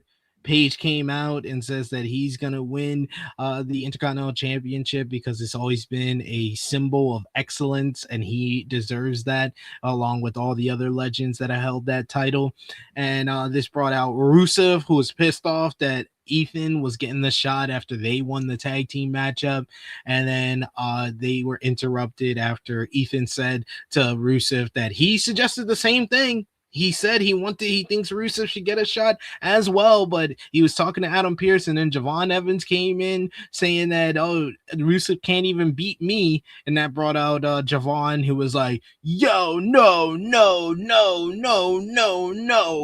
and said that Ethan was lying, and this led to them doing dives to the outside, Javon and Penta strutting a bit, and then Javon versus Rusev. Man, Rusev can't buy a singles win on Monday Night Raw. He lost to Penta in a non-title matchup, and then he loses to Javon here, which I'm not mad at either of these losses, but damn, it's like, y'all just love making him look strong when it has no type of value to him winning. No, he's an undercard gatekeeper. He's fine. Like he knows what he's doing. He is Eric Young. He is Eric Young. He is the EY. The cleanse is coming, and Rusev is bringing it. You know what? Beautiful. He's Eric Young, but he's getting booked like EC3. Beautiful wife, got married to her twice, and now they're gonna be okay. He's fine. He's gonna go home and watch football, and he's gonna go and enjoy his time cheering on the Nashville Predators, who haven't been to the playoffs in a couple of years. But regardless, he's good. He's got his money. He's not going to complain because he's got nowhere else to go. So he's just going to go out and be the best hand he can be. Seems about right. I'm not. Listen, who's clamoring for a Rusev world title run in 2026? Okay, no one. Exactly. No one. In 2023, again, you came out of the tank, and that was the top of your whole thing, and then you admitted that you had sex with your wife in the tank the night before, and all of a sudden that was just a curse. You just went down and admitted it. How has Rusev got momentum after the ladder match? The only thing I remember from that ladder match was him taking the OG cutter. I don't remember him doing anything worth value to give him momentum. It was a good base for the match. It was a good base for other people to hit moves. Yeah, and if he's fine being there, he's fine with that. So he's come and do it. I don't think he has the ego on him that other people who has jumped ship have done, or who probably has ego death due to his last run in WWE and then his run in AEW. Well, sometimes you just have to take the pins. Regardless, he's just a guy. Ethan Page, though, is doing great. He's coming out, cutting great promos, looking good, looking like $1 million. He's entertaining. He's fun. And he's working with the right people for now, so I can't complain about that. He's also making the Intercontinental Championship matter in his own eyes because he is being realistic about it. He knows that it is the title that he can come for first and win. And if he builds it up as big in the eyes of others, when he wins it, it will be a big deal. So I like that they're doing it. After his success as the North American champion, he feels like a ready-made guy who could win that Intercontinental Championship and elevate it in a similar fashion that he did with the North American title. So I am looking forward to Ethan Page versus Penta at Saturday night's main event. I think they can have a good matchup against one another on that card. I'm interested to see if they put the title on them then. I would think they're going to do a four-way of some kind because they've been keeping these four guys close closely tied to one another ever since the Raw after Mania. Basically, these guys have been kind of joined at the hip, so it really feels like we're going to eventually get a 4-way matchup, if not at Clash in Italy, maybe at Night of Champions in June. He's gonna love going to Italy. Gonna dress all nice. All the Italians saying ego. Hit him with a smile. Hit him with a smile. And then he's gonna be like, "That's not how you sing my song." Anyway, not bored. Yeah, so that was Raw. Felt like a Raw. Felt like a show. Felt was a show that happened. I watched it while I was on the floor with a heating pad on my hip. Well, I'm glad. How you feeling? I'm doing a lot more standing desk, so I'm getting a mat because now so there's carpet in this room, which is great in my office, but I need a proper ergonomic mat so that I can stand at my desk for longer periods of time. When I'm standing, so you're standing right now? Yeah, I'm standing right now. Oh, okay. Yeah. You stand the whole podcast? I do now. Well, my feet aren't so happy afterwards, but my hip is fine. And for those who completely lost the situation, it went from I was told it was one thing. I was told maybe sciatica, that it wasn't sciatica. For those who don't know, sciatica is like the sciatic nerve runs basically down through your entire body down your left side, down your left leg. And if certain things get cut off on your sciatic nerve, it can get real bad. So I was told maybe sciatica, you should do this, that, and the other. And then I was told it might not be sciatica, it might actually be piriformis syndrome, which is like the muscles and the bones around your backside and your butt, those things start to contract because you're not active enough during the day. If you're sitting for too long, things like that, then you start getting some tingling and some numbness, maybe down the left side, and it feels like sciatica, but it's not. It's like sciatica B. And so it went from that I went and got a massage. The next day I found myself in the Emerge, which is when I ended up not doing that one Friday show, and I was told, oh, it might be a pinched nerve. And I was like, pinched nerve and the other thing? And it's like, yeah, it might actually be both. So the pinched nerve thing maybe is done. I think I'm not having calf muscle spasms, which was the worst. Now it's back to just my hip being a problem, and that can go away. So yeah. Anyway, long story short, take care of your health. Take care of your health. If you can stand up, take care of yourself, guys. Take a walk. If you need to lose that weight, try your best to do it. Eat as best as you can. So yeah, if you got, I would never do a treadmill desk because I'm afraid of falling face first and slipping. And that's just a very uncomfortable idea. But getting the mat, the ergonomic mat should be nice. It's one of those like thick foam mats that has like rubber ball or like balls for your feet to massage on and stuff. It's just whatever. It's good. I'm old. I'm old and I hate it. I'm glad you're not in as much pain as you were before, sir.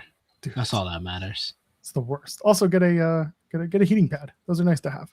Yeah, changing your diet is great. You can just you feel better if you start eating better. I can tell you that. But I'm not going to be that guy who's like, everything's so much better now that no, things still fucking suck. Okay.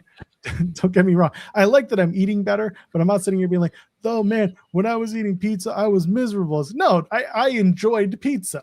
Everyone enjoys pizza. See, this is the honesty that I need. Yes. This is honesty that I need. It's about moderation. We got pizza on Sunday because it was Mother's Day and I was out with my kid all day. So I didn't have time to cook. So I brought that's great. I got pizza on Sunday as well.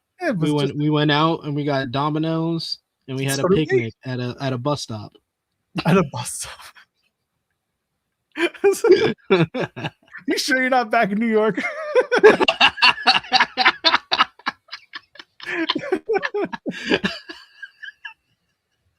Amazing. Yeah, it was fun. Good times. Looking forward to tomorrow. I'm gonna get another massage, and yeah, I'm gonna give you all my secret right now. If you're in a bigger city or a city that has like an RMT school, a registered massage therapist school, a lot of those schools give very deep discount massages. There's one in my town in Toronto. It's massive, where it's $30 for an hour with one of the students, and the students are good. The students they're not going to put you with shitty students because they're still running a business too. So $30 for an hour versus what we'd normally get, which is like 130. And if you're going to get something in a regular RMT, I'll do that all day long. So $30 once in a while is good for me. Speaking of good for me, WrestleMania is not going to London. That was a terrible segue, but Post Wrestling just put out something. They were talking to the people in London, and the economic desk with the mayor of London's press office wrote to Post Wrestling in an email. There are general discussions with WWE, but at present, no specific discussions around bringing the 2028 WrestleMania to London have occurred. So, sorry, folks. Sorry, everybody who wanted it to come to Wembley.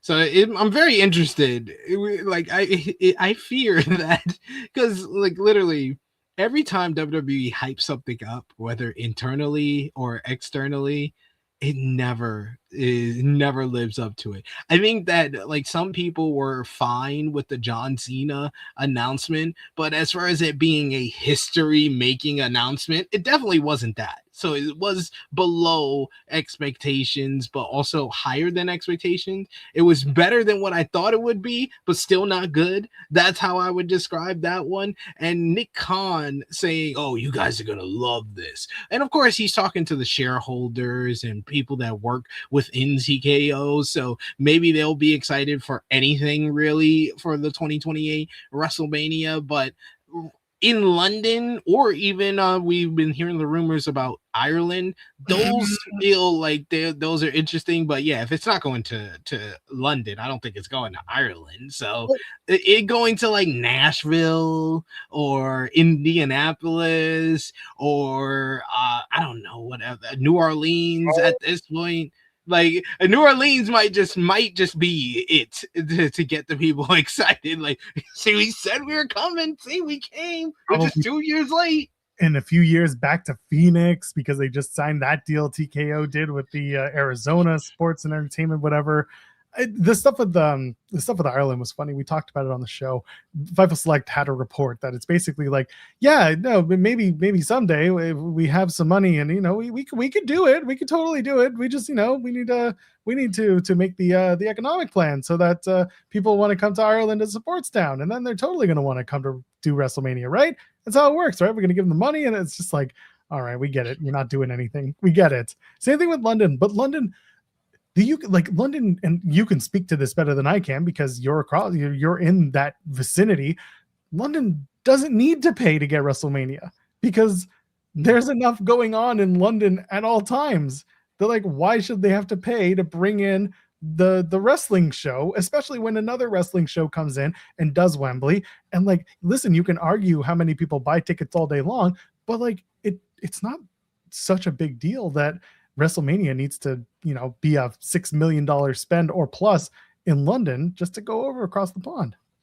Yeah, London is basically the New York of the UK, basically. So it doesn't have any issues in regards to tourism, and so I don't know when they would be willing to pay the amount of money that WWE is looking for to bring it to WrestleMania. So, Yeah, I agree with Mikey.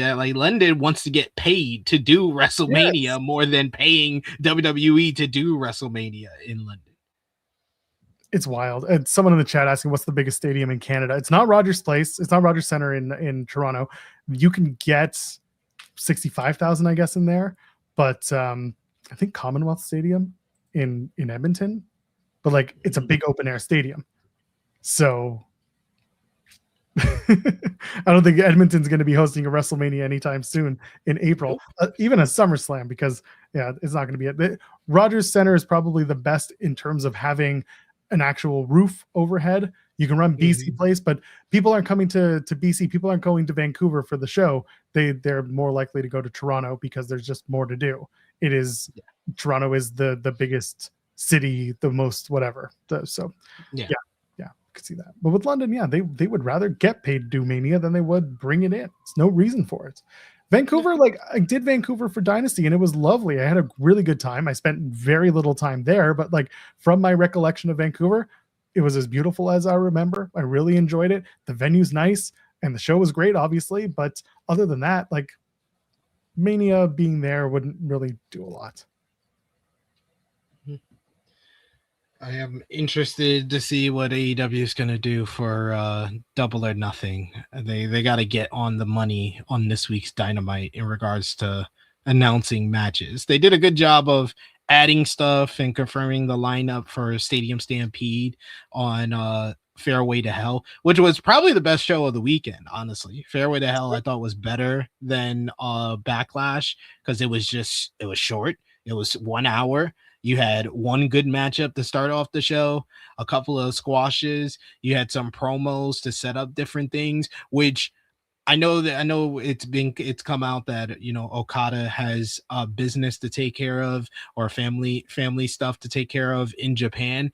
But man, probably the best unintentional upgrade we've gotten of a matchup, because Okada versus Darby, I was interested to see that, but Okada can be hit or miss on TV depending on how much he gives a damn. But Konosuke Takeshita versus Darby Allin, I'm gonna love that on Wednesday. That's one of my favorite Dynamite matches of the last couple of years. The first time they faced each other in 2024, and I expect this one to be even better.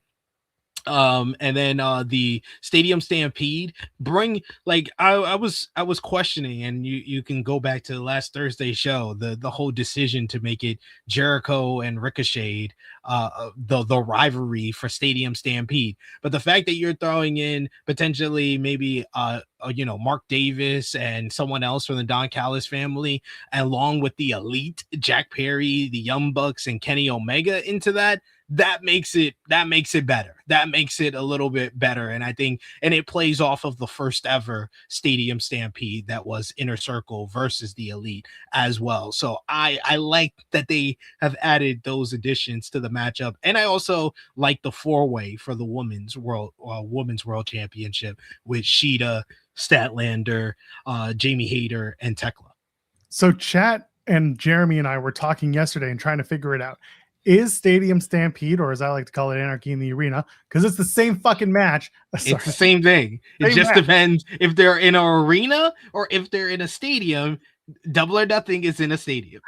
Jack got on me yesterday about it, and I was just having fun with it. Anyway, is it 7-on-7 for Stadium Stampede? Because the Hurt Syndicate was supposed to be part of this, but now we don't know because Jack Perry mentioned being part of the Hurt Syndicate for this, and that's why. So if you go to the AEW website, there's only the 3 matches announced, and Stadium Stampede is not one of them. I'm guessing that they finalize who's in the match come Wednesday, and that's how you figure out what's going on.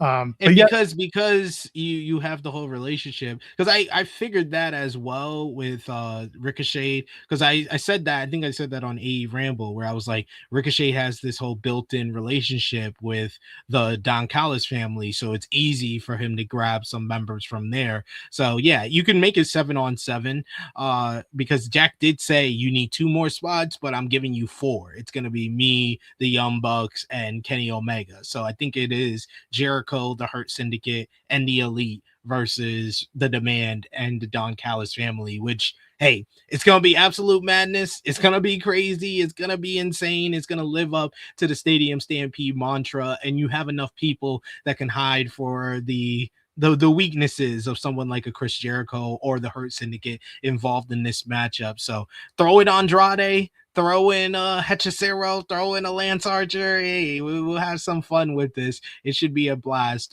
come Double or Nothing. But they got to get a move on with the rest of the matches. Like, they have some stuff that just needs to be kind of finalized and announced, like Bandito and Swerve.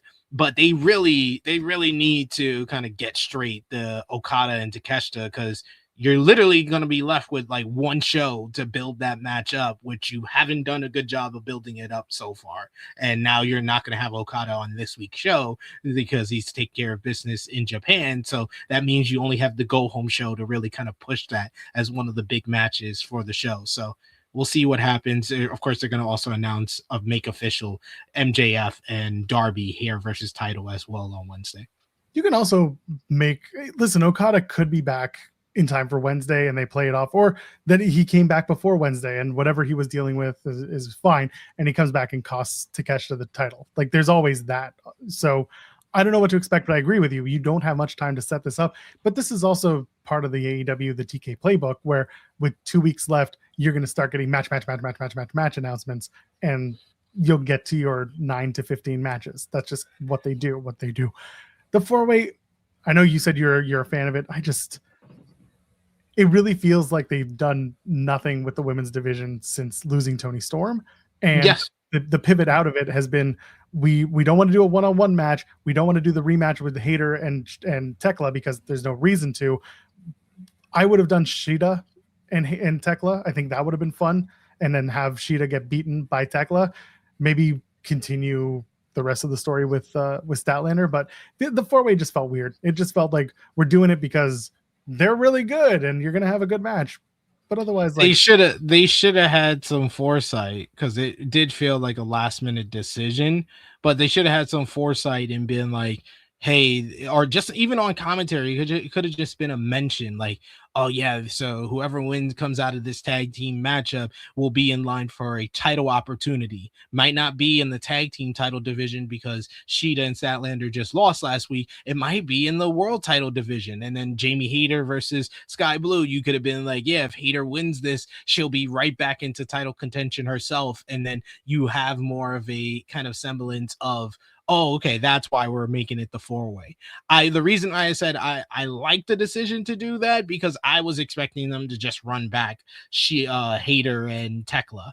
I don't think that Shida versus Tekla works, because Shida is definitely a tweener at this point, more leaning heel than babyface, and I think that Tekla is very affirmed in her heel status. So I think that it works better to do it as a 4-way.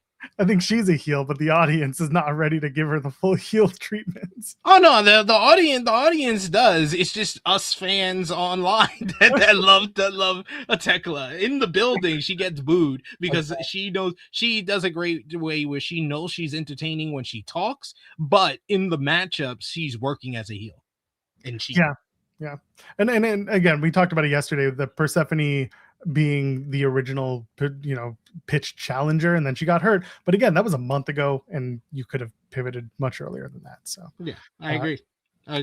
It's just a lot of the storytelling. It hasn't been the best build to this show. That's why I was like, they got to get a move on this week as far as like building out this show. Like we seem to be like a far way off from the excellent build that we got going into Revolution. I thought that Dynasty was decent to solid as far as the build to that show. Just mainly the main event I thought was well built with MJF and Kenny Omega, but like this build has been kind of all over the place because they're doing the Darby title run, and that's kind of taken some of like it's given more opportunities to different people, but usually by this point, 2 weeks out from the show, I would know pretty much the full lineup. It doesn't have to be announced for me. They've kind of already laid it out, but there are some matches that they just need to confirm, like MJF and Darby and Swerve and Bandito, but there's a lot of the card that just feels like they are just putting it all together, including that 4-way and Stadium Stampede. They'll probably confirm the Bandito Swerve match on Saturday's Collision because it's live, and they got to get through Supercard. Probably true. Because they got to, have Blake Christian win that world championship. Woo! No, sir. We're going to have a banner episode on Monday if he wins. There you go. We're going to be eating vanilla ice cream. We're going to be just tweeting at Jack Harlow. We're going to get Blake on the show somehow. It's going to happen with the belt. There you go. The vanilla baby party on Mondays in the weeds. And the Darby Pac matchup was fantastic.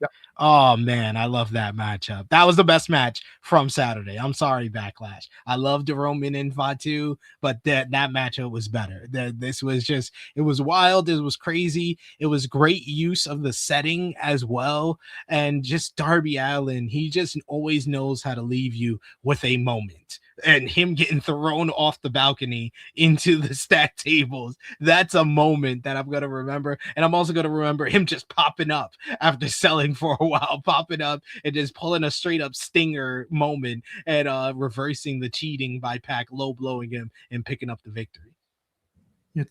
kick a man in the dick and you win your wrestling match. That's how it works. Happened both night. Happened on both shows in the main events. I appreciate that. No, we talked about it yesterday when Jeremy and I gave our thoughts about the show. Yes, very fun show. Excellent hour of TV. They kept it moving. They did a really good job having the golf integration throughout, which was a lot of fun.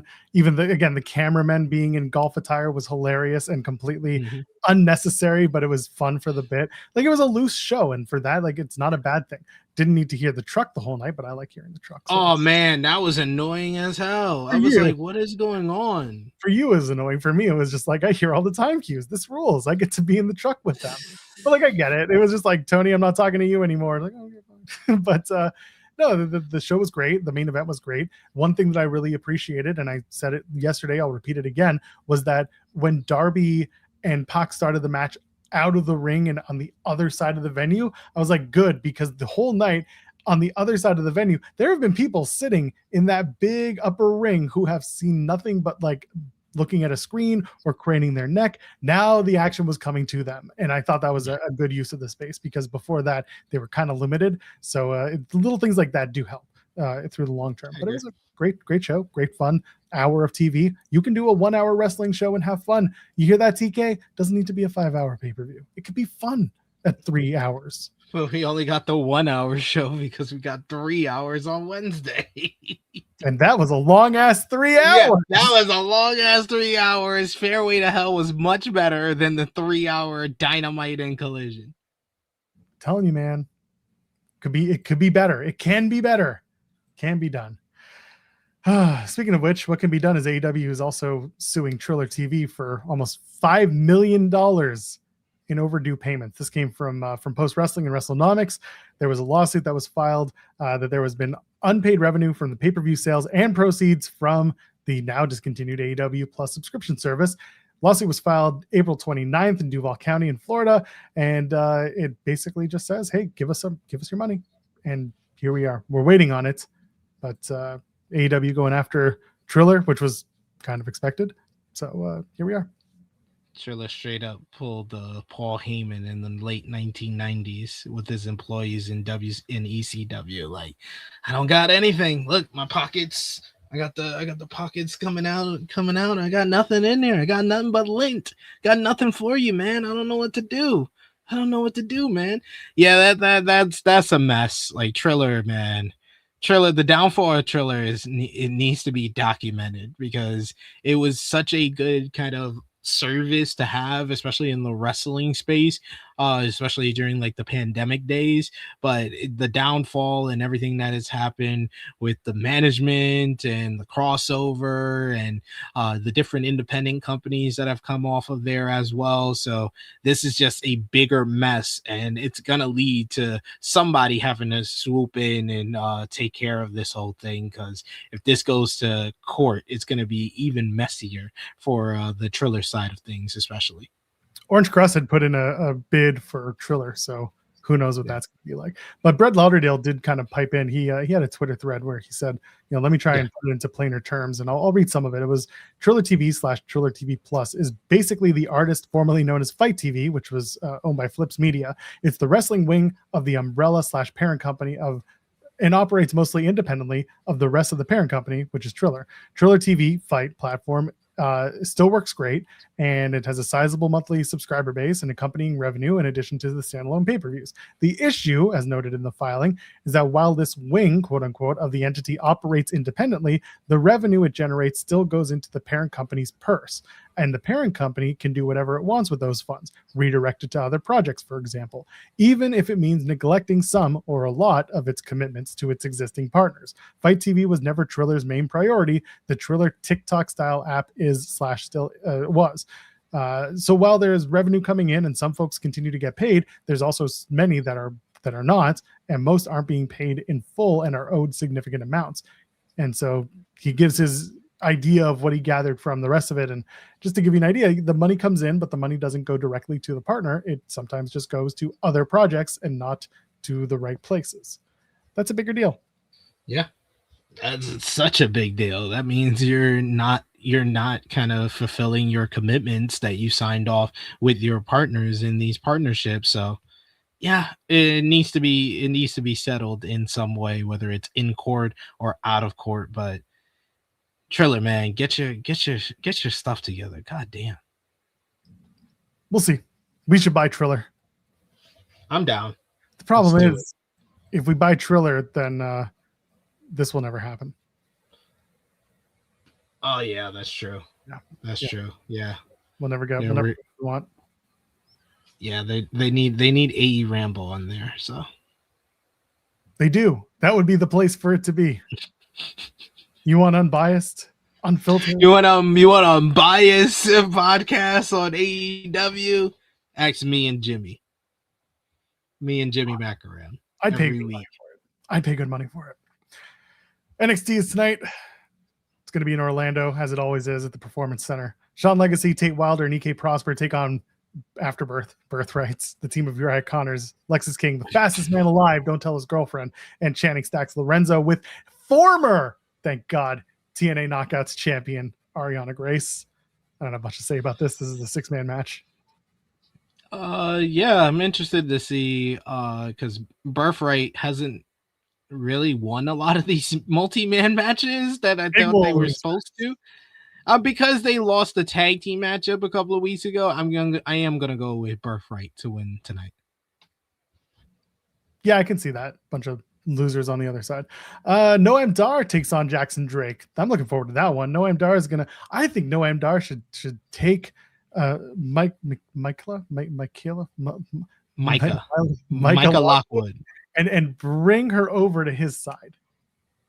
No, she wants to be a part of the Vanity Project. Put your 2 fingers up in the chat. I am happy to say Sean Legacy. Excuse me, Jackson Drake. I'm reading the chat.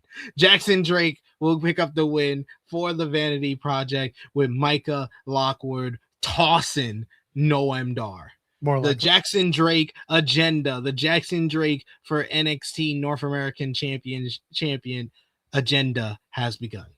China Lockwood. She is China 2.0, and this is DX and NXT, or the Vanity Project. Because Sean likes to play the hits. Devanation X. Oh, Zarya and Nikita Lyons are teaming up. God bless. We're all screwed to take on Tatum Paxley and Lizzie Rain. This is a match that is apparently happening. Just do a American. I'm gonna go with Nikita Lyons, aka the American Cream Busty Rhodes, aka Maga the Stallion, aka the Ultimo Wagon. She's gonna pick up the victory alongside Zarya. Zarya is on her way to a shot at the Women's North American Championship. Even though I love Lizzie Rain. I can't believe you're not giving her Booty Giuliani, the famously not dead Booty Giuliani. Thicky the Wagon Steamboat. Thank you. All right. Do we get it? Do we get all of it? Flair. There it is. Thicky Bella. Oh, okay. One last for us. Kalani Jordan takes on Kendall Gray. This is I don't know what to think of this one. It's happening. I know you are. I know you are. I know you are. Can't take you anywhere. The best. Thicky Bella. Wait, who was the matchup? Kendall Gray, Kalani Jordan.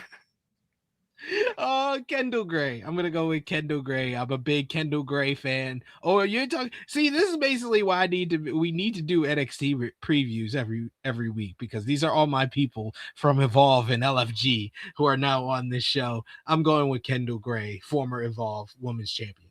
All right, we'll see where that goes. And finally, the debut of Naraku. Naraku is evil. Naraku beats who's the jobber that he can beat that's on the roster? Naraku beats some jobber from Evolve. That's I would say Dante Chen, but he got let go, so I can't even say Dante Chen. It's like, man, y'all messing up. Y'all taking away the people that he would have beat. Malik Blade, is Malik Blade still with the company? I think they're both gone. Him and Idris. Damn, the easy ones are gone. Yep. Naraku wins though. I'm just looking at like who else it could be. JBBL Nikita Lyons. Stop it. Stop it. Stop encouraging him. Stop it. People can't take you anywhere. I don't even know who it could be. I don't know who he could beat. I'm looking forward to Mason Rook coming out eventually. Anyway. Yeah, Mason Rook probably gonna jump Tony D again. Yeah, lay his ass out. Yeah, hell yeah. And let's see if the NXT universe can say he's big, he's bad, he'll body slam your dad, Mason Rook. Oh, they're doing Mason Rook. Yeah, they've already. He's big, he's bad, he'll body slam your dad, Mason Rook. Mason Rook. Or as they like to call him on commentary, that big fat fan. That big fat fan, y'all. He's a big fat fan, y'all. Chucky Ducky quack quack. Chucky Ducky fat. Oh yeah, dog. He's big. He's bad. He's about to slam your papa. Did I do it right? Did I do it right? Oh. Someone's saying Josh Briggs. That's a guy. That's a guy who could win him. There you go. Josh Briggs. There you go. Yeah. Josh Briggs and Naraku. Evil. Whatever. Nah, Josh Briggs might be too big of a star for Naraku. Brooks Jensen. Yeah, that's a good shout. Brooks Jensen. We'll see. Regardless, that's tonight. Maybe you'll enjoy it. Maybe you won't. SP3, what did we accomplish today? We accomplished so much, like Thicky Bella and everything else that we talked about with Nikita Lyons. And we talked about WWE Raw. In case anyone fell asleep during it, it was a good final segment on this 2.5-hour show. So there's at least 20 minutes for you to watch. And we discussed the weekend that was, with an awful episode of Monday Night Raw. And an awful episode of Friday Night SmackDown with an awful gingerbread man segment. Jeremy came dressed up like the whitest gingerbread that I've ever seen in recent memory. And that's all the things we accomplished today. Yep. All we did was talk about Monday Night Raw and SmackDown, and Jeremy showed up, and this is just a mess of a day. It's Tuesday. It's my day off. I should be outside enjoying the weather, and I'm going to. But I came in because from the bottom of my heart, I love you people. I hate my chat, but I love you people. I like SP3. Jeremy's fine, but I'm here for y'all, and I will save this show. You're the man. You're the man. We're going to get on out of here. Anything to plug? I know you do. You got a Raw review. Come on. Follow me on the Twitter machine at TrueHillSP3. Yeah, I'll be live at 1:05 p.m. Eastern time. Love that Joel has given me plenty of time to spend some time with the family before I have to do that. So I appreciate Joel for that. Yes, 1:05 p.m. Eastern time for Rated Raw Review with the main man, Top Guy JJ, talking about Monday Night Raw. We'll get JJ's thoughts on WWE Backlash, the John Cena Classic, and Asuka saying goodbye, and everything else that happened on Monday's show. I also got tomorrow on the True Hill Heat YouTube channel, 1:05 p.m. Eastern time, our ROH Supercard of Honor preview. I'll be joined by Fightful's very own Kate. We'll be talking about the big show on Friday. And of course, I'll be back here on Thursday, 10 a.m. Eastern, with maybe Jeremy Lambert, maybe Joe Pearl. You guys decide. We're going to leave it up to the people. Let us know in the comments if you enjoy me and Joel talking about pro wrestling and you want a day a week with me and Joel. We're going to leave it up to the people because we listen to the people. Doesn't matter who wins or loses on In the Weeds. It just matters what you people vote. Everybody loses. That's really what it comes down to. Just leave it in the chat. We got a good one today. You know what? We'll get out of here and enjoy the rest of our day. So For SB3, you know who he is, you know who I am. Go leave a thumbs up on the way out and go enjoy your day. So we'll see you tomorrow at 10 a.m. Eastern. Ladies, gentlemen, friends beyond the binary, we'll see you in the next one.